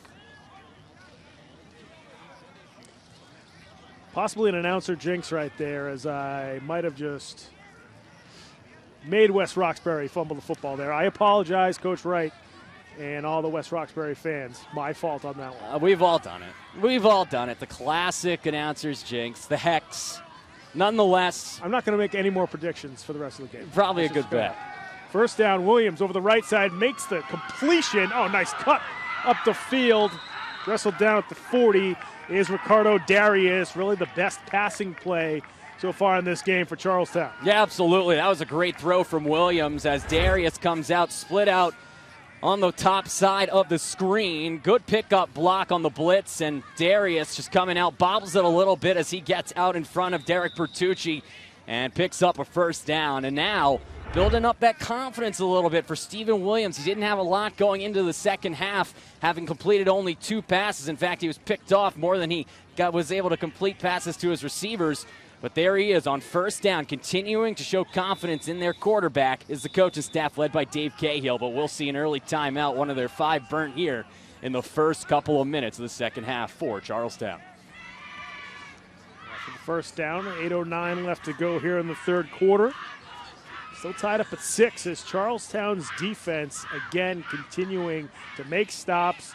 Now they're forcing a couple of turnovers, which is what they did in that first game against West Roxbury. You know, you think about Charlestown, and you know they blanked West Roxbury 12-0 in that first game. You're wondering, were they a little overconfident coming into this game because of what happened back on September 14th? It's possible. I mean, anything's possible. Certainly, they showed in that first game, now almost 2 months ago, that this is a team that they can beat. But guess what? The West Roxbury Raiders are making the same mistakes they made in that first game. They're turning the ball over. They had 6 fumbles in that first game. They now have 2, one of which directly led to the only touchdown. Williams going deep down the right side. It's picked off again. Nope. Incomplete. That time the receiver was able to break it up. That's Neil Green getting in there. And what you talked about in the first half, John, the offensive player becoming the defender. Yeah, classic bait and switcheroo here as Williams with the pressure coming in just throws it up. But this time Neil Green makes the good play in becoming the defender and taking it away from Stewart, something that they didn't do in the first half. Not sure if it was Green, Curry, or another receiver back in the first half on the initial interception from Stewart where there was no pressure on him to make the play. This time Stewart gets it ripped away from him. Great effort there by Green to set up 2nd and 10. Charlestown still going to the air despite the 3 interceptions. Williams going over the middle, and that one almost picked off. I mean, at a certain point, you have to wonder whether or not they're going to keep just driving their head into this brick wall that is the secondary and the pass rush. The pass rush there again, McWeenie provides enough of a safe haven as a blocker in front of Williams to allow him to get the ball away, but severely underthrow him because every time the snap is sent out a shotgun, it's coming up over his head. He has to regroup, regain his composure, and again, unable to get the ball downfield. And from the turnover, you go from having an opportunity for a short field to a 3rd and 10, thanks in large part because of the fact they haven't run the ball once in the second half yet.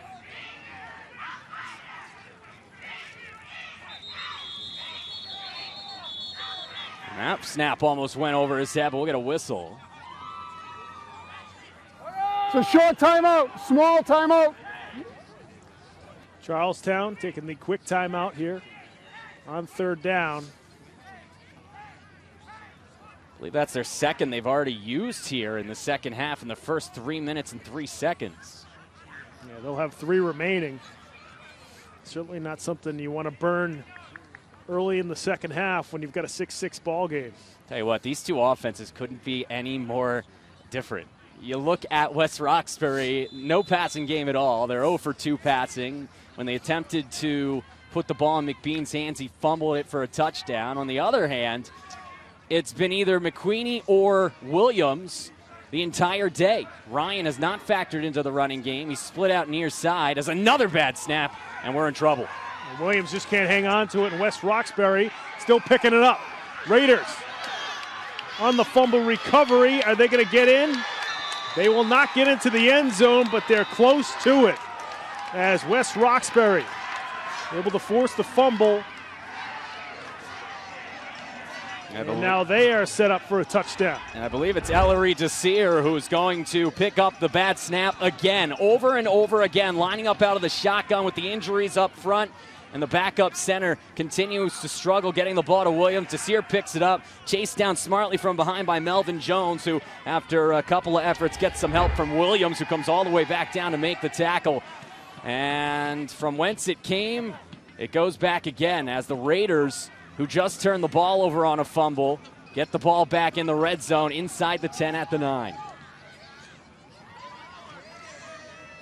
So West Roxbury. And that's Presume back in the game, number 33, the deep back. And they hand it off to Presume, who's close to the goal line. Did he get in? He did not. He's short of the goal line. So Israel, who we thought was done for the day on offense, now coming in and looked pretty quick on that play. Absolutely. A quick handoff to Presume back in, their big power back, and he shows he's still got it despite the ankle injury, dragging Jajuan Ryan down to the 1 or 2 yard line. They mark him down at the 2, so 2nd and goal now for the Raiders. The handoff to Presume again. He shoots forward for the West Roxbury touchdown. Israel Presume, the senior, plowing forward for West Roxbury. They now lead 12-6. That's just good old-fashioned football right there. Stuff you used to see a lot more back in the pre-'80s days of both college and the NFL. Power football. And I'm not sure if Coach Derek Wright was convinced by Presume at halftime that he was good to go, because they said they tested him out in the first half and he just didn't have it. And now here he is scoring a touchdown on his second carry of the second half. I wonder if Israel went in at halftime and said, Coach, I'm playing in the second half. He is a senior, so why not? Maybe his last football game ever.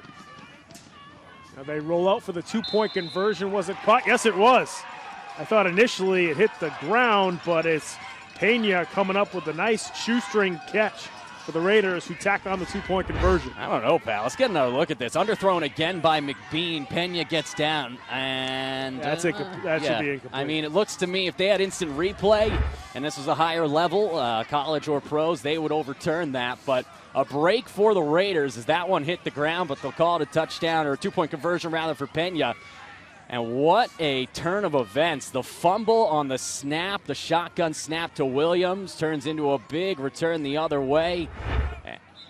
As we'll get another look, and we'll slow it down a little bit, and it looks like it's trapped. It's a close call either way. And the benefit of the doubt goes the Raiders' way as it's 14-6 Westy.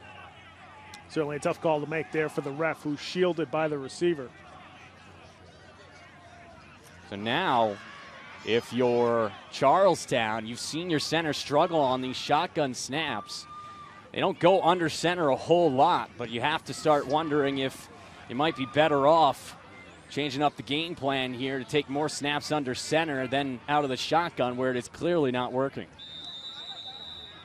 These spread offenses rely a lot on the ability of their quarterback and center combination, and right now Williams is not on the same page. Ball is fielded right around the 31-yard line as Charlestown gets it up to the 40. I believe that was Melvin Jones on the return. I'm sorry, that was Timothy Smith, Timothy Smith on the return. You're right there, John. Yeah, Smith taking the bouncer on the squib kick and able to turn it into some positive yardage up to the 40-yard line. So already solid field position here for the Townies, who, as we've seen, aren't scared to go deep with the football. In fact, it's all they did on their first drive. I haven't seen Charlestown run it as much as of late. I mean, they opened up the game on their first possession, run the ball pretty well, both with Ryan and McWeenie. I'm surprised they haven't, gone back to that, especially now that they're not pressured into trying to pick up big chunks of yardage on long downs. Yeah, especially with McWeenie. They haven't run it really at all with Ryan. McQueenie's been the key cog. Now out of the shotgun, McWeenie to his right. And again, a bad snap. Setting up a screen, though. Williams throws it over to McWeenie. McWeenie with a lot of space. Cuts back up the middle. McWeenie. Good night. Nothing but green grass in front of him. Touchdown. Charlestown Townies. 50-yard screen pass to Terrell Mcweenie. Make that a 60-yarder. And you saw it right from the snap. The screen pass, McWeenie sets up. Tough snap. Great play by Williams again to just corral that one. And they allow the pass rush to come right through. For those not familiar with the screen, the offensive lineman will almost olay the defensive lineman into the backfield and then set up to block downfield for the receiver out of the backfield, which this time is McWeenie. And that's all Terrell needed as he takes it to the house. 60 yards and now a chance to tie the game. Just like that, lickety split. Man, oh man, this offense for Charlestown, when they are on, they can be absolutely dynamite. Yeah, these two running backs, Ryan and McWeenie, certainly know how to explode on each time they carry the football. And Ryan wasn't even on the field during that play. He is now lining up in the slot, and McWeenie splitting out 5 wide receivers. Townies with a chance to tie it up here on a 2-point conversion, and now we have an illegal motion penalty. A delay game of the offense. 5-yard penalty will repeat the try. This Charlestown team, they've had a lot of, illegal substitution, illegal motion, pre-snap penalties in this game. This really hurts them. Now their playbook, shrinks down a little bit when you back them up to the 7. Yeah, but for a team that passes a lot, it's not necessarily the death knell it might be for West Roxbury. As we'll get another look at the touchdown pass moments ago, 60 yards. And you see the blockers downfield all set up perfectly. All really McWeenie needs to do is make one guy miss. He does it there, and then it's off to the race, and no one's going to catch Terrell as they'll reline up for this 2-point conversion with McWeenie to the right of Williams. 4 wide receivers, trips to the far side, one of those being Ryan. Another high snap. Williams got to get rid of it. Over the middle to Ryan. Does he get in? Yes, he does. And we're tied up at 14 apiece. Charlestown charging right back. Great call, Pat, as Charlestown utilized both running backs here to get right back in it. Took less than 60 seconds to do so on the touchdown to McWeenie, and then here's Ryan. 22 seconds is all it took on the drive, as you see there.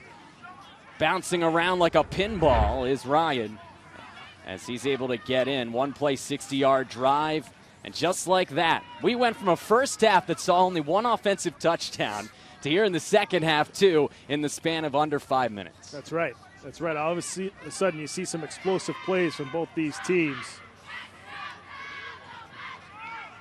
As our sideline reporter Noah Riley has an update for us. Noah, what's happening?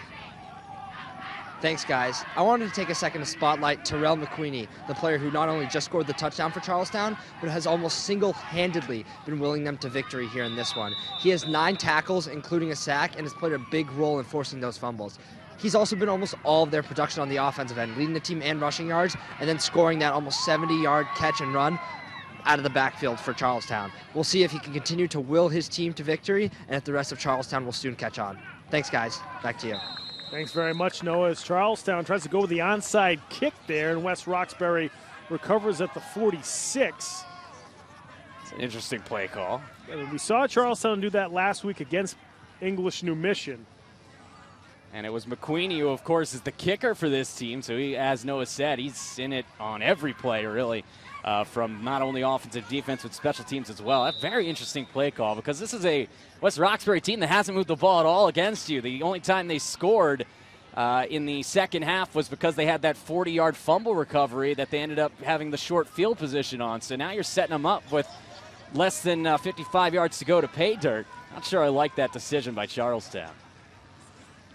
Now on first down, they hand it off to Stewart, and Talif chops his feet forward to the 49-yard line, so just a 2-yard pickup there on first down for the junior tailback. And Jajuan Ryan showing, hey, Talif, I may be a running back but like you, but I also play a mean defense, as he comes in from his linebacker position and makes the play for a short gain.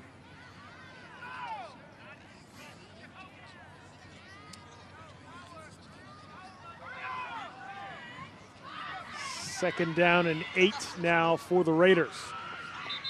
And this time it's Pazume getting the carry, but we got a pre-snap penalty.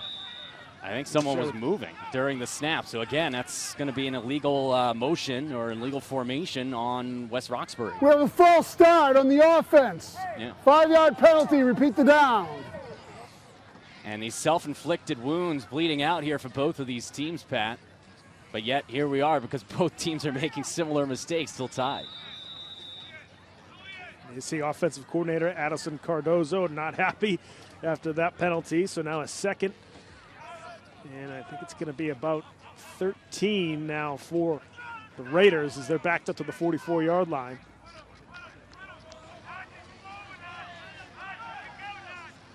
You got Stewart in the backfield once again, along with Miranda. Now it's McBean going to roll to his right. He's got to get rid of it. That should be an intentional grounding as well. Absolutely. It's the same exact play that happened earlier on in the game. Except that time, the first time it was Williams. This time it's Stewart just throwing it out of bounds laterally. You have to get the ball back to the line of scrimmage. And he did not make an effort to do so. And now, my goodness, second down and very long. Oh, with the loss of down, should be third down and long, excuse me. So now you're in a situation where you're already thinking about the punting unit. Barring a defensive foul or something breaking deep, as they'll get Stewart back in the game. It'll be a third down and 27 now for West Roxbury.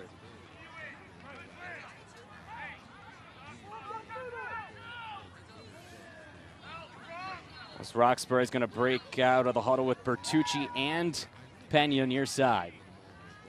They pitch to Stewart over the right side. And Stewart got nowhere to go, as good pursuit that time from Charlestown, as once again Timothy Smith setting the edge well for the Townies. Yeah, you said it. Timothy Smith with a good job there, knowing it's third down and 27. Last thing you want to do is allow him to get outside, just contain. And if he does cut it back up the field, trust that your inside backers are going to get the job done. This time Stewart decides to just take it up the sideline, not risk any wear, tear, or injury, and they'll punt here on fourth down and 20.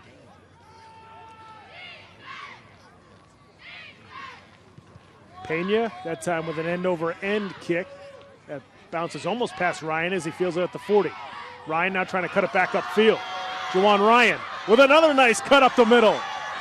He's finally dragged down right around the 38-yard line, but a hell of a return there for Jajuan Ryan. Sets up Charlestown nicely.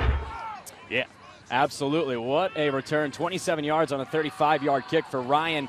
Juke moves left and right, looking like a player in Madden, if you will, the human joystick, Jajuan Ryan, as he's able to dipsy-do his way into Raider field position, and solid starting field position for the Townies as they'll line up at the 38-yard line for 1st and 10. Another look here as Ryan has 85 return yards today to combine with his 2-point conversion moments ago and a couple of catches out of the backfield. Now on 1st down, the handoff to McWeenie, and he meets a wall of West Roxbury defenders. Might have lost a yard or two in that play. They're going to mark him down at the line of scrimmage. Yeah, forward progress. They'll give him to the line of scrimmage. You see McWeenie immediately hitting the wall as the Raiders up front looking like the LA Raiders of the 80s with Howie Long as he's able to get only about a foot or so, as that's Nicholas Katsute who makes the play. 2nd down and long.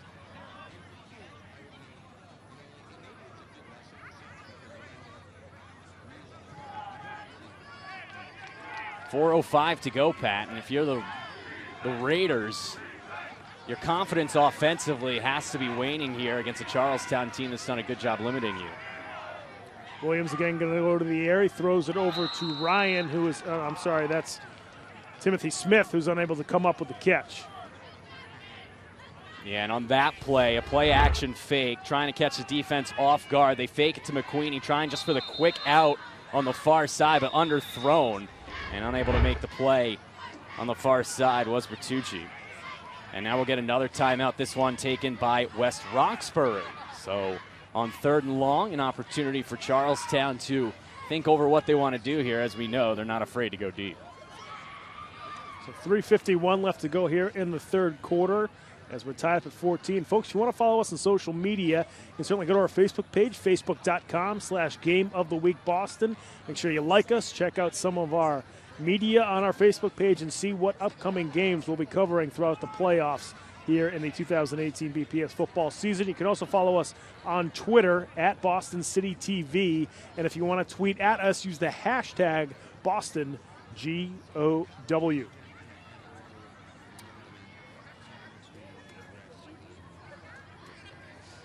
Coming out of the timeout, Charlestown will be faced with a 3rd down and 11. Their quarterback, Stephen Williams, now 3 for 6 through the air here in the second half. He's been much better, a little more consistent than he was in the first half.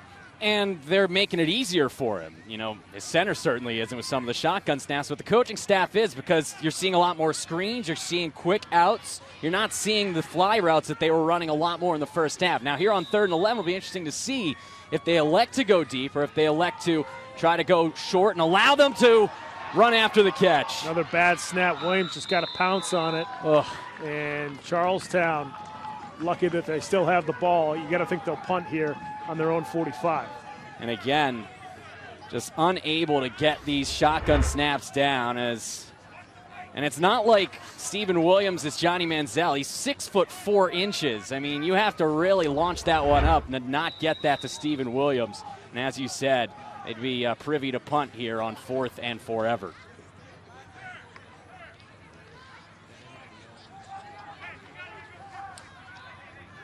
Charlestown faced with a 4th and 26. The scoreboard says 4th and 51.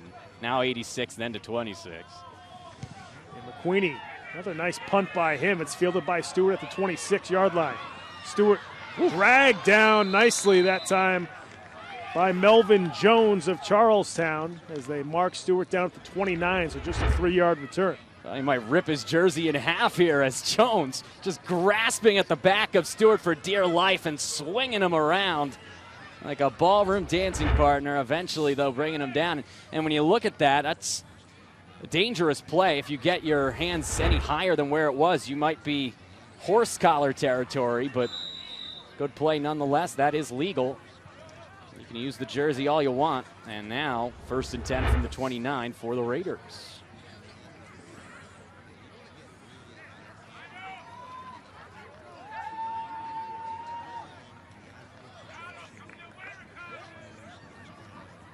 Again, it's Stewart, the deep back in the backfield. They hand it off to Miranda here on first down, and Charlestown tried to make the tackle in the backfield, but Miranda pushing forward for 3. That should have been a loss there for West Roxbury, but tough run by Miranda. Yeah, another good run out of the lead backing role for Miranda. And then you see Timothy Smith right here at the end trying to strip the ball out. We've seen a lot of fumbles already on what is a blistery cold evening here from West Roxbury, Massachusetts, but unable to pull it out is Smith. And now positive plays on first down, I think, is all you're looking for if you're the Raiders right now. They've had a lot of negative plays, especially here over their last few possessions, not only in the second half, but dating back to their last few in the first half where they gave up a fumble. And you're setting yourself up for second and manageable, 2nd and 7. Same formation for the Raiders. This time they pitch it over the left side to Stewart. Shakes a couple tacklers, but has nowhere to go as he's dropped right around the line of scrimmage. Unbelievable pursuit by the defense here of Charlestown all day long. Stewart has not been able to get going the way he'd like to, especially on these pitches around left and right end. That time on the left end, coming around to make the play. I think it was Jeremiah St. Louis who ultimately corralled him. But there were 4 or 5 Townies right as he made the cut outside, right there to greet Stewart. And an unfriendly one at that. I think coming into this game with West Roxbury's size, we thought that they would try to pound the football at Charlestown, but Charlestown's pursuit's so good that they just gang tackle all the time. Yeah, absolutely. I mean, you look at number 78, Terrence Oliver, the left tackle. That is a big man, the senior, as they'll run it near side this time. And this time it's Pena getting the handoff out of the wide receiver spot. He picks up a good chunk there on 3rd down. He's about a yard short of the first down as they mark him down right around the 38-yard line. Had to get to the 39. 4th and 1, you got to think that they're going to punt it here. You would think, but this game has been anything but orthodox as you see Pena able to evade the initial onslaught of defenders before being ridden out of bounds on a good play by Salman Khan. But 4th and 1, you're at your own 39-yard line, and I see Stewart out there, which makes me think, yep, they're going to go for it. Well, they had that quarterback sneak back in the, I believe it was the first half, where they got it easily with this big offensive line. We'll see if Westy tries to do it again. If you're Charlestown, you may think of calling a timeout here, and we do get a flag. Oh, boy. Illegal formation. Delay game on the offense. 5-yard penalty, replayed 4th down. How many times are we going to see that today? It's the 3rd or 4th delay a game call we've seen called today, and as you said earlier, it's not something you see all that often at the high school level. These referees aren't afraid to call it. And if you're West Roxbury now, you definitely punt as Pena's back out there. Yeah, for most of the time in high school, too, if the clock's getting down to 2-1, but you're at the line about to call the play, they usually let it go because you don't have that clock. But if it's pretty blatant, they're going to call it. Another punt there by Pena is fielded right around the 35-yard line by Ryan. Here comes Jajuan Ryan again with a fancy return. This time he's bottled up by West Roxbury's coverage unit, and he's dropped at the 45.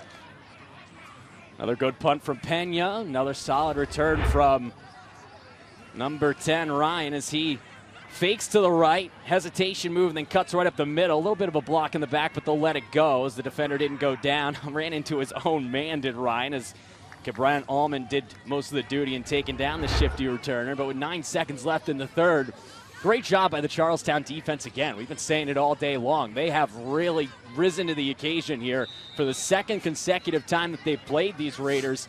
And from West Roxbury, we got ourselves a real Donnybrook as we have probably just 1 or 2 more plays here in the 3rd.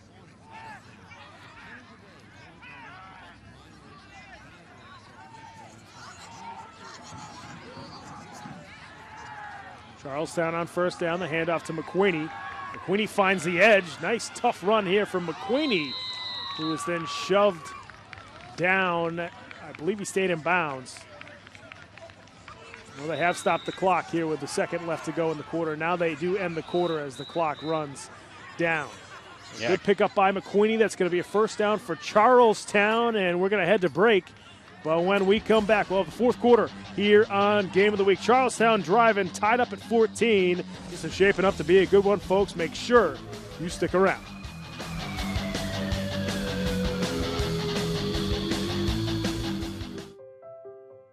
We just finished dinner, and it was time for homework. He hates homework. It makes no sense. I don't know how he finds anything in his backpack. I can't find my backpack. I couldn't even read his handwriting. Holding the pencil makes my hand hurt. I know he's bright. Why is it so hard for me? He's just trying gotta as try a hard little as harder. I can. When you can see learning and attention issues from their side, you can be on their side. Go to understood.org, a free online resource with support and tools to help your child thrive.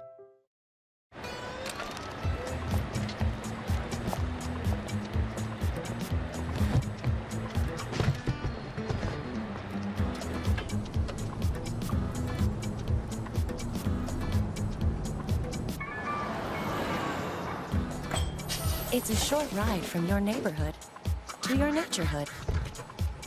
To find a neighborhood park or green space near you, visit discovertheforest.org.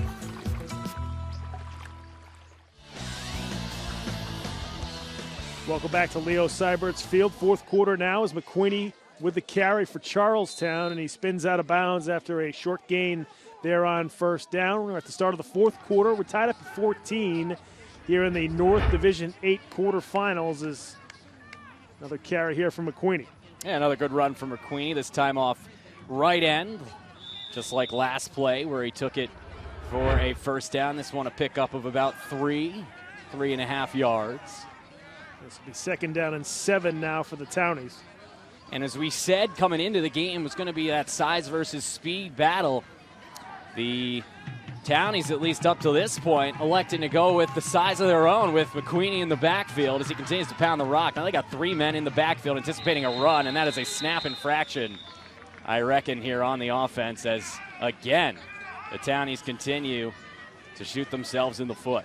Countless penalties in this game for both teams.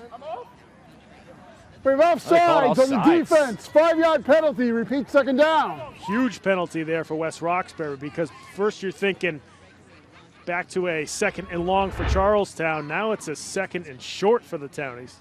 Yeah. That's a good call by the referees. That's Carlos Roches coming across there for West Roxbury.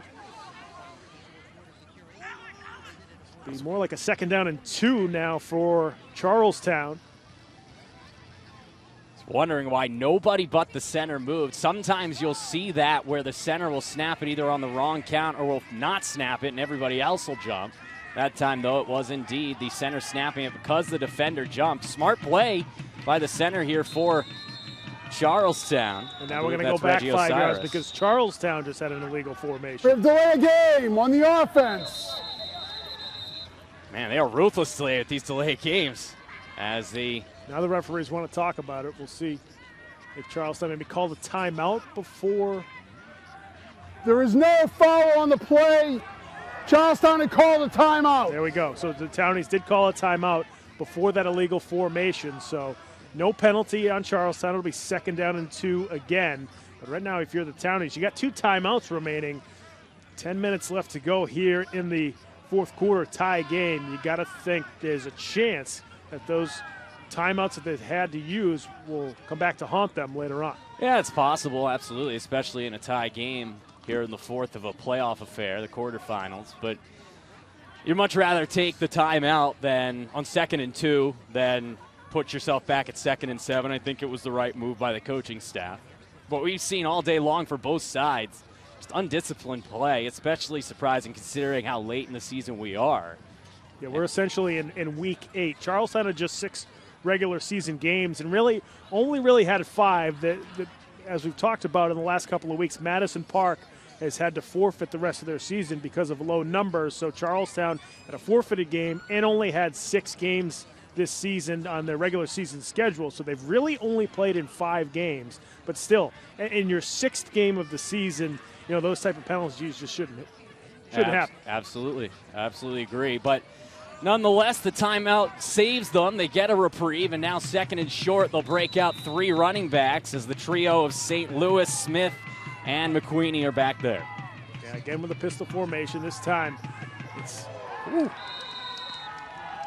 Smith, who gets dropped in the backfield.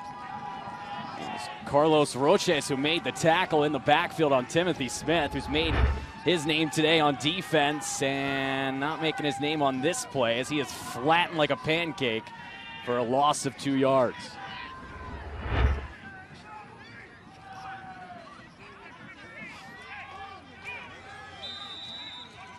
So 2-yard loss, and the play will be 3rd down and 4 now for the Charlestown Townies. And they will get Jajuan Ryan back in the game here on 3rd and 4. This is one of those interesting 3rd and 4 to go situations where you could still run the ball. So the defense has to be wary of that, but they also have to be wary of Ryan coming out into the flat out of the backfield, although he will. We'll see where he lines up. Looks like the pistol again. This time it's Ryan with the carry, and it picks up a couple of yards. It looked like half the offensive line didn't know what the play call was there for a minute. Right, it looked like nobody on the field knew what was going on except for Ryan and Williams. Honestly, if we get another look at it, half the players on offense and on defense were just standing around. You take a look here on our Game of the Week replay. You look at it, they faked the handoff to the left to McWeenie, who just stood there, didn't even pretend like he was taking it, and then Ryan ends up losing a yard on the play. So that is not what you're looking for on 3rd down and 4. And now they're going to be going for it, I think, here on 4th and 5. They have to get to the 29-yard line for a 1st down. They pitch it over to McWeenie. Tries to get to the edge. He does. Nice run here from Terrell McWeenie inside the 20-yard line. Right you are. 19-yard run on 4th and 5 for a 1st down for McWeenie. Unorthodox 4th and 5 play. They come out again for the 3rd straight down on this drive in the pistol. This time everyone's on the right page, although that one almost was bobbled a bit by McWeenie on the toss as he's able to gallop out to the near side, run through the arm tackle there of Elise Stewart, and then drag the star running back for 3 or 4 more yards before ultimately he's helped out by Jerry Lopez. 65 yards on the ground now for McWeenie as they've been riding him for most of this drive. Now it's Ryan bouncing it to the outside. Jajuan Ryan to the pylon. Touchdown, Charlestown.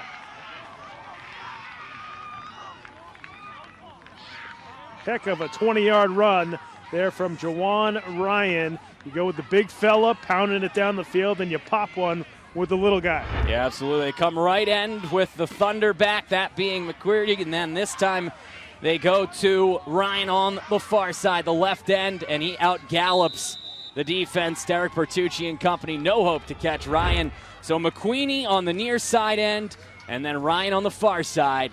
And just like that, if I'm not mistaken, for the first time in this game, Pat, Charlestown has a lead. And they'll try to tack on 2 more here with the 2-point conversion. And Charlestown takes another timeout. They're down to 1 remaining, but I think Coach Cahill knows how important this 2-point conversion is. With 7:41 left to go. Yeah, absolutely. You get this 2-point conversion, you've got yourself that 8-point cushion in pretty good shape. We'll take another look at the touchdown here on instant replay from a different angle behind center, and we see Ryan just cutting it outside. Timothy Smith got away with a little bit of a hole, and you see Bertucci pleading with the refs for the call there, but he did a good job letting go at the right time. If he had held on any longer, he's probably going to get flagged for that, especially with how frequently we've seen the yellow flags thrown today. But a good lead block and a touchdown. Yeah, the ref's arm might have just been sore, too, and he just didn't want to put forth the effort with the flag there. 59-yard touchdown drive on 7 plays for Charlestown. Well, the ref's arms might be sore. Red Sox fans hope Rick Porcello's isn't tonight, as the Red Sox take on the Dodgers in Game 3 of the World Series.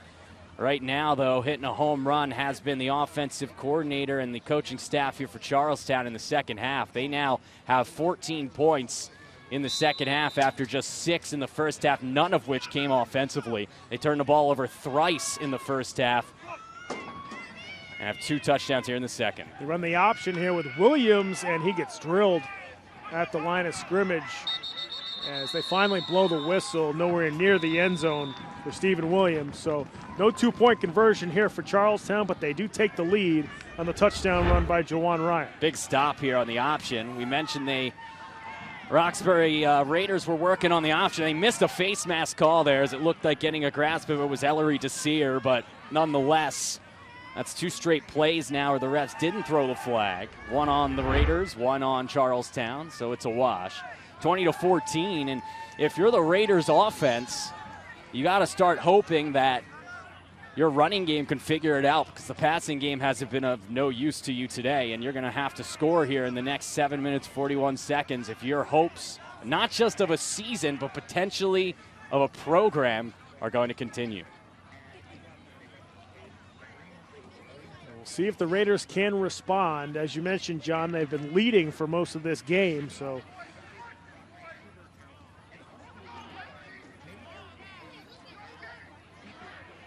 yeah, I mean, Charlestown's defense, illustrious up until last week. They were #1 in their division. And for West Roxbury, like you said, this is the first time they've had to face the adversity of being behind. 20-14 now. They led 6-0. It was then 6-6 after the fumble was returned for a touchdown. That's where we were at halftime.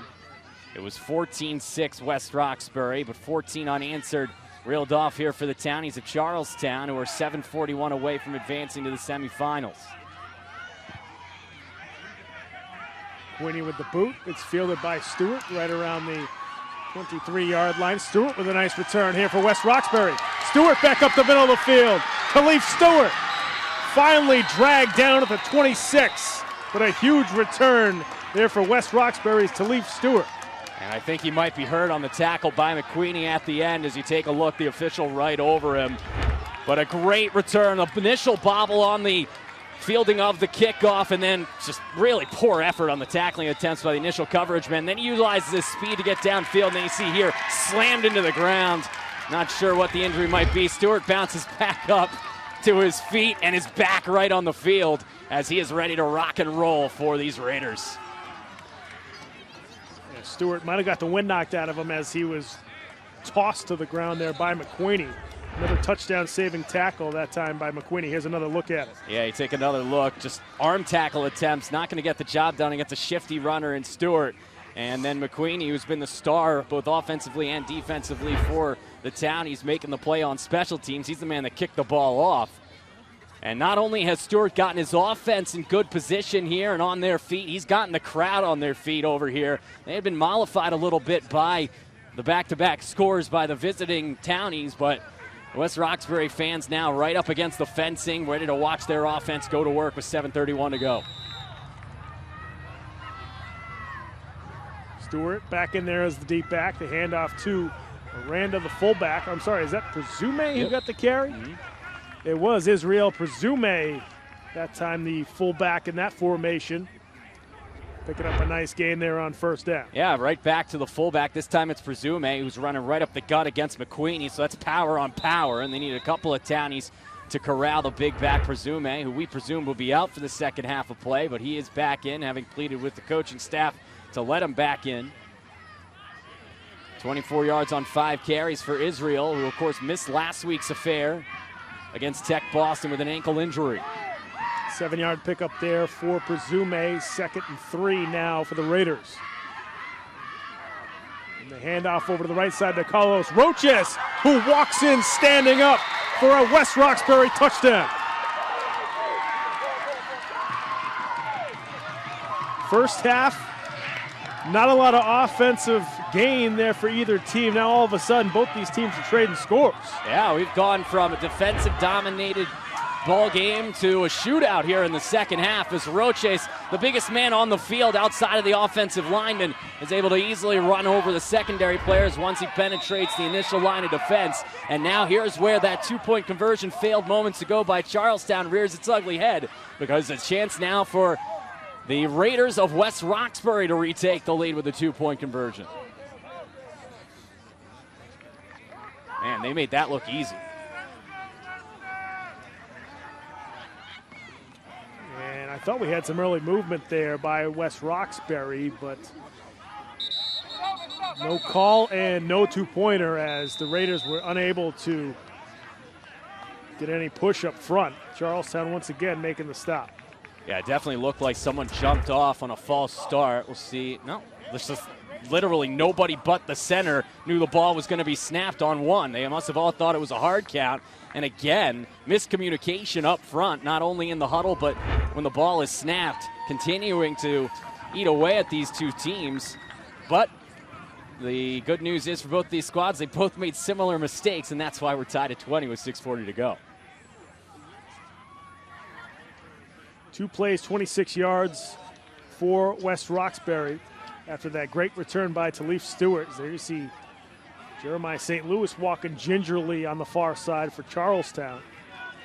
So 6:40 left to go here in the fourth quarter, tied up at 20. Winner moving on to the North Division 8 semifinals.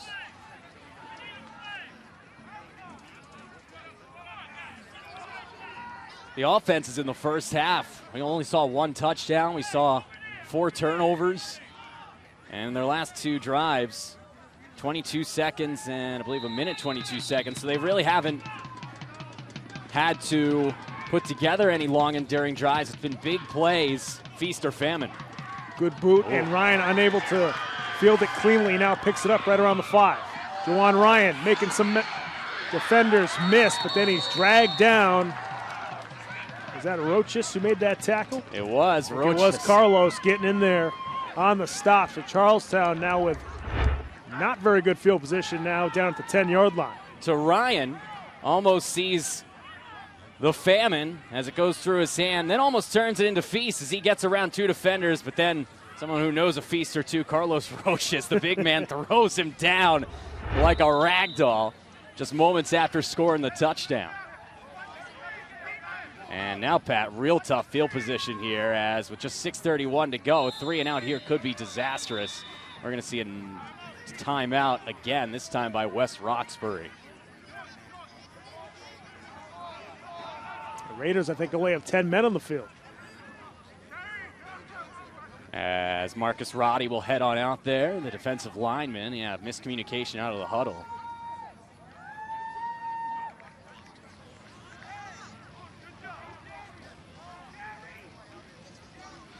Now, one thing to keep an eye on beyond today is if this is indeed West Roxbury's final game in program history. You know, a guy like Elise McWeenie, he's only a sophomore. A guy like Elise Stewart, he's only a junior. Yeah, where will they go next year if, in Exactly. fact, this is their last year? Now, West Roxbury does have some games left in the schedule if they do lose today. What happens is teams that lose in the playoffs, they play non-qualifier or non-playoff games over the next couple of weeks. But as far as, games that have a lot of meaning, this could be the final one if they do lose here tonight. McWeenie with a good carry there on first down as he makes his way up to the 17-yard line, so a 7-yard pickup. Good run there. Good block up front. Play made Neil Green getting the initial block, just springing McWeenie forward. Yeah, and like you said, there are games to be played. Obviously, the Thanksgiving games later on in the year, those aren't qualifier games, but they're big for anybody who pays attention to local high school football. But interesting to see where some of these talents that aren't seniors are going to end up, if indeed this is the final season for West Roxbury, as we get another look. Good block up front. Timothy Smith combining there along with number 27, Ricardo Darius, to spring forward a 6-yard gain. Exactly what you're looking for on first down from your running back. Williams now going to go to the air, just chucks it up there, and Stewart's able to pick it off at the 44.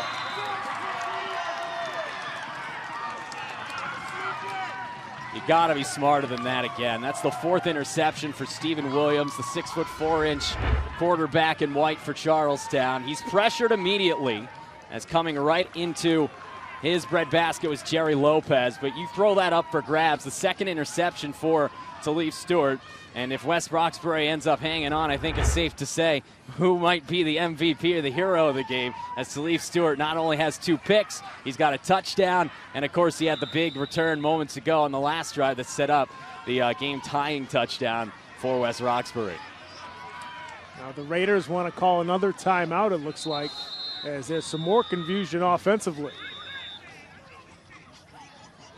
And that's the 2nd straight drive that they've called a timeout off a change of possession. Last time on defense, this time on offense. There's just been some confusion with regards to personnel, I think, late in this game.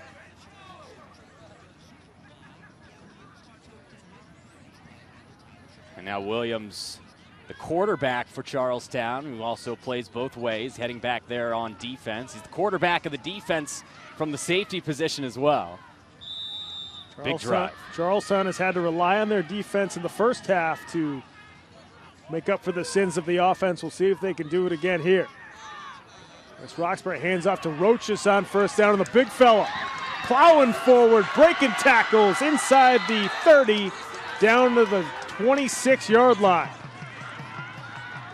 A man among boys, Carlos Roches, as he goes right through. Not one, not two, not three, not four, but 5, 6, and 7 defenders needed to take him down, as it is an unbelievable performance over his last 2 carries from Roches, and also on defense, as it's his second consecutive run of over 15 yards, as he has 19 on this one, just like his 19-yard touchdown carry. 1st and 10.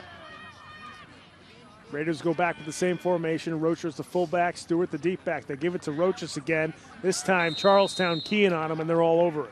Yeah, I mean, it's like a Mack truck, you know. Once you give him a head of steam, you're going to need a lot of room to break him down and get him to stop. This time they don't give him any steam to get forward. McWeenie got right through along with number 86, Neil Green, and they stopped him right in his tracks. 2nd down and 10. Yeah, Jajuan Ryan also getting in there on the stop. That was McQueenie's 12th tackle of the game. So Terrell having a nice game on the defensive side of the ball to go along with his tough running yards offensively. 2nd and 10 now for the Raiders. This time they fake the handoff. McBean looking to go to the air, middle of the field. Caught by Pena. Touchdown, West Roxbury. You saw it right off the play action. They fooled the defense. You haven't seen it at all today. The effective play fake. You take a look there, fakes it to Roches, rolls out. He had Pena wide open for 3 or 4 seconds before he threw the ball. Pena comes back, and just like in their game winner with 4 seconds left last week against Tech Boston, McBean finds Pena, and the Raiders find pay dirt. It's 26-20 with 4:07 to go, and Pena almost fumbled that before getting over the pylon. Very, very close to what would have been a touchback the other way, but he did break the plane, and now an opportunity to make it an 8-point game in what has been a roller coaster ride of a second half, Pat. Oh, he fumbled for the 2-point conversion. Roches fumbles the football. Charlestown does not return it. But nonetheless, the Pena touchdown reception gives West Roxbury the 6-point lead here with 4:07 left to go in the 4th quarter. And as we mentioned last week, the touchdown from McBean to Pena to go ahead against Tech Boston with just 4 seconds left.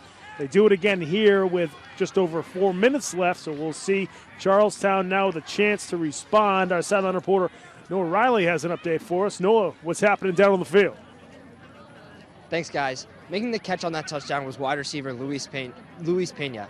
Prior to that play, he made a point to go over to his coach, point out something in the coverage, noticing that the Charlestown linebackers and dime backs were not only cheating on the play, but also anticipating a run. They made the play action. He was wide open in the end zone like he's predicted. Talk about these coaches really trusting their players. Thanks, guys. Back to you.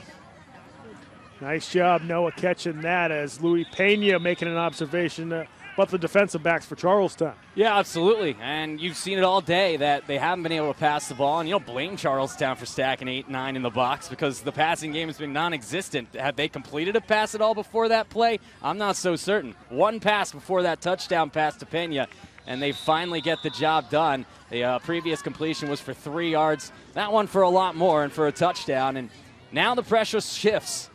Can the visiting Townies get it done as this one's loose? Charlestown still can't hang on to the football. Did West Roxbury recover?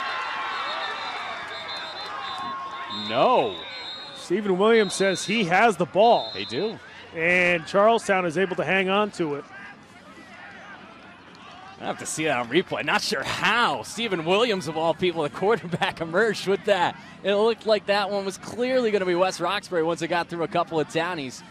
And that was a big-time break for Charlestown, as that was almost the straw that broke the camel's back.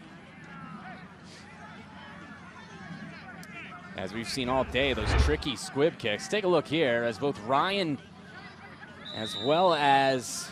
Well, really, three guys had a chance at it, and then Williams just rips it away. What an effort by a man who's thrown 4 interceptions today, and Williams to give himself one more chance for a reprieve on offense. We saw Charlestown last week against English New Mission go down by 2 touchdowns twice in that game. But despite that, and it looked like English New Mission was going to try to sort of run away with it, Charlestown came back, scored a touchdown, and stayed in the game. We'll see if they do that again in this one. As here you see Jajuan Ryan trying to make something out of nothing as he makes his way up to the 22. Yeah, you said it. That was certainly making something out of nothing. That looked like it was an easy loss of 3 or 4 yards right here. He is able to break out of the tackle attempt from Marcus Roddy and then bounce it back in and drag a defender for a couple of yards to pick up a few. Good play. 2nd down and 8. And they mark him down to 23-yard line, so it'll be 2nd down and 8 for the Charlestown Townies. Clock now winding down, and here's where those timeouts might come into play. Charlestown with just 1 timeout left. Now the clock has stopped. Oh, no, it's just a hesitation in the scoreboard. They go with McWeenie here, who makes a nice cut. Terrell Mcweenie still on his feet, charging down to the 38-yard line.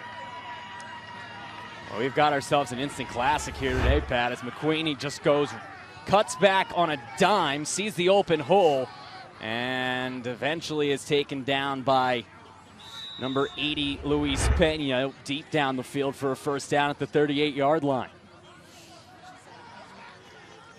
87 yards on the ground for McWeenie. And Pat, when you look coming into this game, we were focused mostly on Jajuan Ryan, and he's been utilized effectively out of the backfield as a pass catcher, but also as a decoy.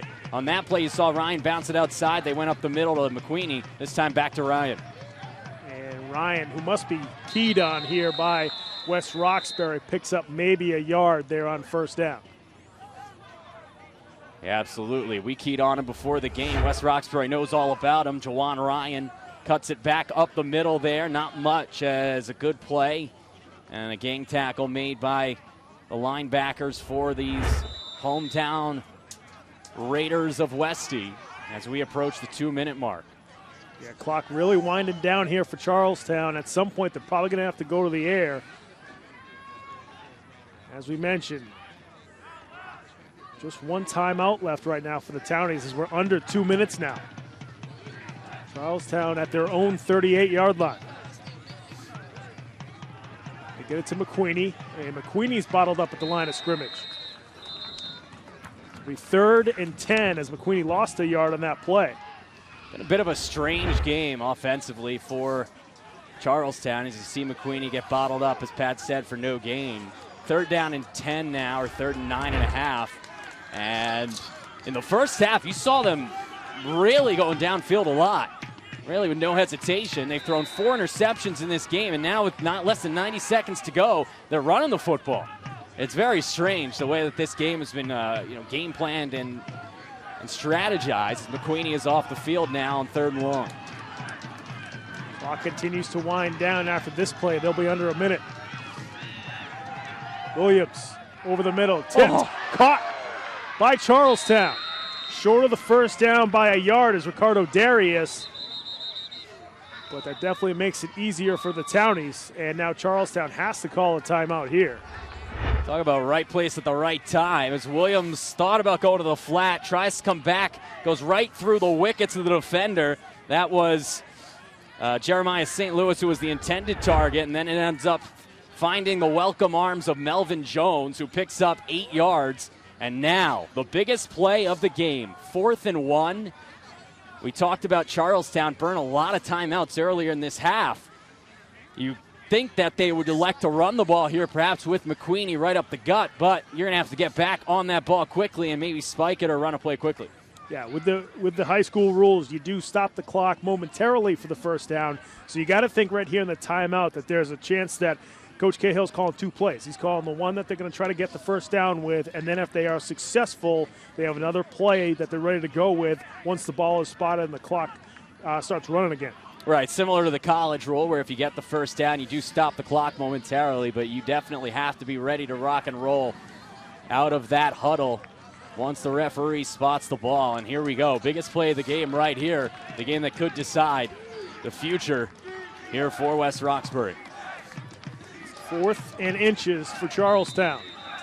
McWeenie again, the deep back. You got to think they're going to him. They hand it off to the fullback there, and Charlestown gets the first down as they're tackled at the 49-yard line.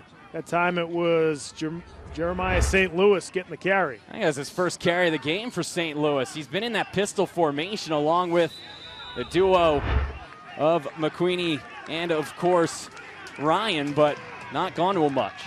Charlestown right back at the line, 43 seconds left to go. Williams gets it to St. Louis. He's tackled in bounds. Clock continues to run. Charlestown doesn't have a timeout. They got to spike it here. Charlestown has to spike the football. They've got to do something here, Pat. They're going into a huddle with 20 seconds to go. What are they doing? Under 20 seconds to go now as Charlestown might only have 2 plays left. Williams out of the shotgun. And he's going to be sacked in the backfield. That's going to do it. That is going to do it. West Roxbury is going to go on to win this one as the clock strikes 0. The Raiders are moving on here in North Division 8. They'll be heading to the sectional semifinals as they defeat Charlestown 26-20 here at Leo Sybertz Field. And in the end, some questionable play calling and time management, some Andy Reid-like time management at the end of the game there for Charlestown. And we talked about earlier on in the half, Pat, the potential of burning those timeouts. You get 5, so you should have enough timeouts by the end of the game that you still can get something done and utilize them to your advantage. But they burn a lot early on, and in the end, that ends up biting them in the rear end because right here at the end, they had not only no timeouts, but didn't really have much of a plan devised with which to get their offense downfield. You saw the play prior to that tackled inbounds. You have to get on the ball and immediately spike the football to give yourself 2 more plays. They only had 1 more. The pass rush got to them, and in the end, that's what ended any hope of a state championship for the Townies. Yeah, you wonder if because of the injury at the center position, maybe the communication wasn't quite as good because you had a couple of guys out of position up front. Maybe that had something to do with the clock management at the end of the game. But nonetheless, West Roxbury moving on to the North Division 8 semifinals next week after their win tonight over Charlestown. Folks, we're going to head to break. When we come back, we'll have our Game of the Week MVP and our final stats here from Leo Sybertz Field right after these words. Don't go away.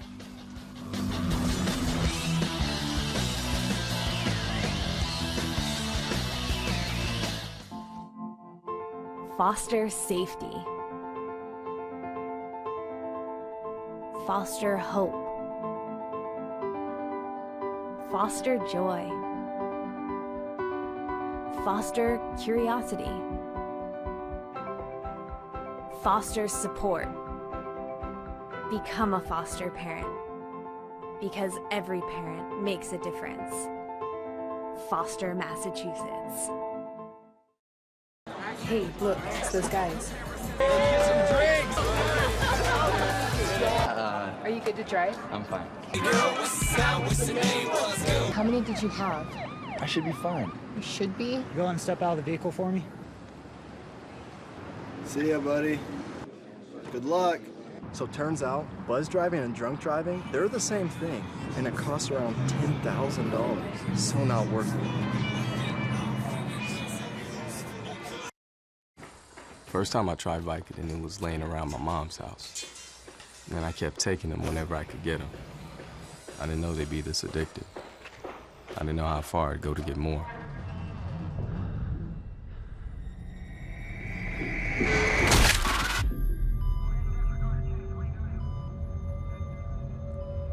Opioid dependence can happen after just 5 days. Know the truth, spread the truth. So there you are, Shuffling through a stack of resumes and you come to mine. This is it. First impression. My way in.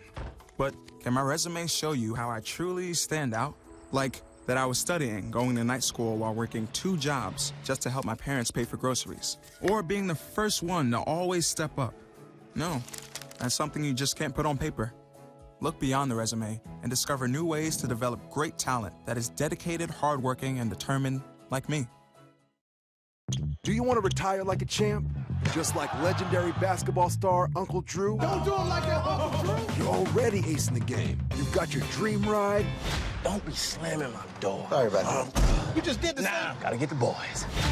Your dream vacation and your dream team. And now you can make your retirement just as legendary. I get buckets. Get the tips you need to get on track at aceyourretirement.org.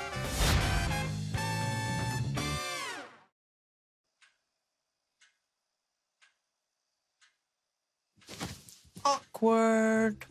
I'm the awkward silence. You try to avoid me, then there I am again. But an awkward silence can be a great thing. Like Kelly here is about to demonstrate. You haven't really been yourself lately. Are you okay? Find out how you can help a friend with their mental health at seizetheawkward.org. Queen is just my everything. His smile did it. His smile, his eyes, his knowledge. My landlord, he decided that he wanted me to move based on the fact that I was transgender.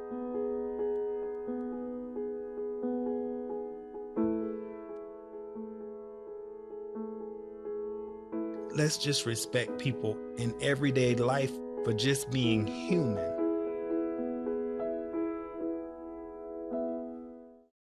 No doubt you're going places, young lady. Thank you. And thank you for the interview as well. I can imagine it was the last thing that you wanted to do after such a long campaign meeting. You really are a very intelligent young woman. You're very smooth.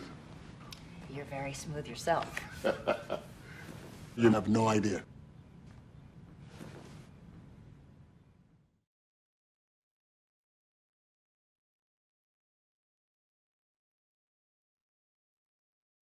Why is my son having trouble in school?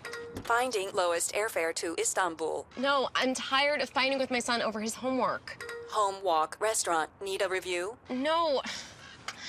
He's smart, but his mind wanders. 7 wonders of the world. Why don't you understand me? I do. I was trying to show how Connor feels every day. Redirecting to understood.org. Join parents and experts at understood.org, a free online resource about learning and attention issues to help your child thrive.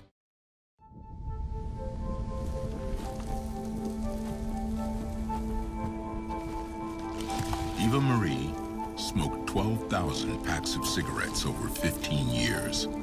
She quit, and now there's a new lung cancer screening that could save her life. You stopped smoking. Now start screening. No matter how much you smoked, early detection could save you. Talk to your doctor or learn more at savedbythescan.org. Open up your books to page 360. Did you just look at your phone while you was in class? You played yourself. Talking about inspirational quotes. You gotta believe in yourself. Don't ever play yourself. The key is to make it, so make it. Louise, can you give me an example of an inspirational quote? Don't play yourself. The key is to make it. And who said that? I did. Now that's a major key alert. Learn the real major keys to getting to college at getschool.com. Welcome back to Leo Sybertz Field in West Roxbury. At the conclusion of the game of the week, the West Roxbury Raiders take down the Charlestown Townies 26-20 here in the North Division 8 quarterfinals. And tonight, there's a lot of guys that made a lot of contributions for the Raiders, but you got to think Elise Stewart, who made a bunch of big plays for this Raiders team, was probably the best. He's our MVP tonight. Great game for him. Yeah, and for good reason, Pat. He got it done from the opening series, really, both offensively and defensively, whether it be from the backfield where he was breaking off big runs like he has all season, but also as a defensive back. He had a couple of interceptions, 2 picks, I believe, in this game, including one in the first half that stunted what was an early drive by Williams and the Townies. And then on special teams, he had that huge return that ended up putting putting, when they fell behind the West Roxbury Raiders back tied at 20 off of a touchdown by Roches after the 40-plus yard return from Stewart. And so he is our hero of the game as he and his coach are standing by with Noah, and an opportunity for him to look back on what was an unbelievable performance by the running back for West Roxbury. Yep, heck of a game for Stewart. He and Coach Wright are down on the field with Noah Riley. So, Noah, take it away. Thanks, guys. I'm here with MVP Talif Stewart and Coach Wright of West Roxbury. Talif, today you had 60 yards on the kick return, 35 yards on the ground, touchdown, and 2 interceptions. Tell me how you prepared for today's game. Just, staying in the mood of being out on the field with my teammates and putting my all into every play that we run. Yeah, and I noticed this was a big win for you guys. Everybody's here right now. You were a little emotional after the game. Tell me how much this means for you, your team, and your school. It means a lot. This is me. Sport is just everything. It's just everything to me. That's great, and you really showed it on the field tonight and made everybody proud. Thank you so much. Coach Stewart, I touched on this a little bit with him, but tell me about how great this is, a win for your team, your program, how you guys are looking to move forward in the playoffs. We set goals at the beginning of the season, and our goal hasn't been attained yet. We want to get to the Super Bowl. Conference championship, that's okay. Playoff win, that's okay. Our goal's not done. We're going to keep fighting these next couple of rounds. We want to get to the Super Bowl. And I know you were focused on tonight, but Boston English did win tonight. They're a City League rival. How do you kind of look forward to preparing for them? Well, Coach Conway's an old teammate of mine, so it's going to be a good battle. He always has his team prepared, and us Raiders are going to be prepared. So it's going to be one hell of a city fight. Great. Thank you, Coach. Thank you so much for tonight. Congrats on the big win. Good luck next week, and I think everybody has something to say for the camera.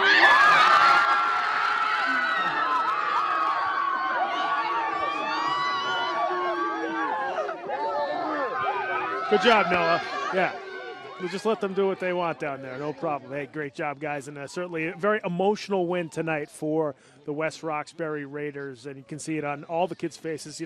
Talif Stewart looked real emotional there. Coach Wright trying to keep the team focused, though, trying to keep their eye on the prize of that next round. Yeah, absolutely. And Boston English is a real tough customer. I mean, They took care of Charlestown earlier on this season, and now they got an opportunity to take care of West Roxbury next week in the semifinals, with an opportunity to go to the finals and get a chance to play for, as he's been saying, that Super Bowl that they still want to win here for West Roxbury. And what a great story it is, because West Roxbury, obviously we've alluded to it a few times, very good possibility that the school will be closing once the football programs or football season is over. So the fact of the matter is, this is a rallying cry for not only the football players, not only their families and fans, but for the community as a whole, and an opportunity for them to rally around something as they've seen their school deteriorate. They've seen the state government not really, show that this is going to be something that they're going to be able to endure. So it's an opportunity now for them to continue what has been a miraculous season. And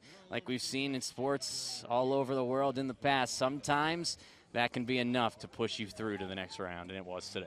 Yep, the Raiders are moving on. Let's take a look at the final stats from this game before we sign off from Leo Sybertz Field. And first up, it's going to be the Charlestown stats. Yeah, and Pat, you look at first the passing game on the bottom, and that's the big reason why they're walking out of this with the L. 7 for 21, 108 yards, a touchdown, and 4 picks for Stephen Williams. Now, 3 of those picks came in the first half. He was a lot more efficient in the second half. He had just 2 completions heading into half number 2.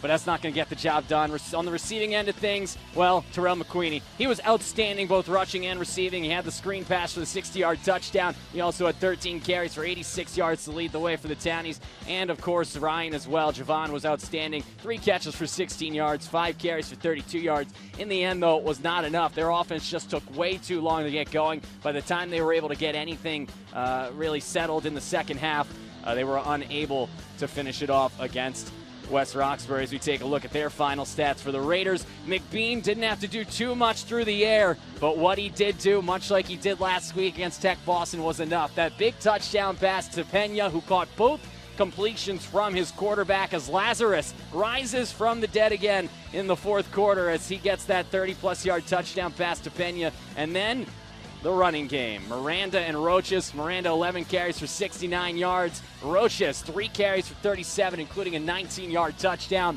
That, along with the Pena touchdown, They were the difference makers in this one. So while Stewart may not factor onto those numbers, he put together production on all three facets of the game. That's why he was our hero of the week. But the hero always has to have support.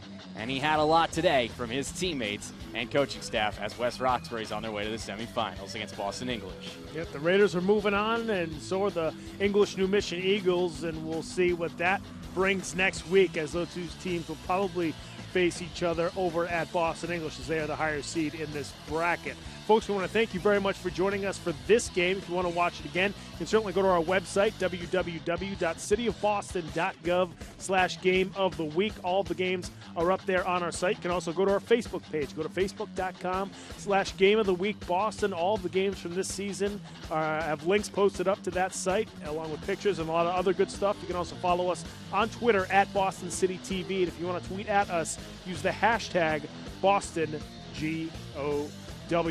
Like I've been mentioning, we're not sure where we're going to be next week for playoff football coverage, but make sure you check out our social media pages, because that's where you will find out as the days unfold over the next couple of weeks and rounds in this high school football playoff season. For right now, we're going to say so long from Leo Sybertz Field in West Roxbury. We'll see you next time on Game of the Week. Have a good night, everybody.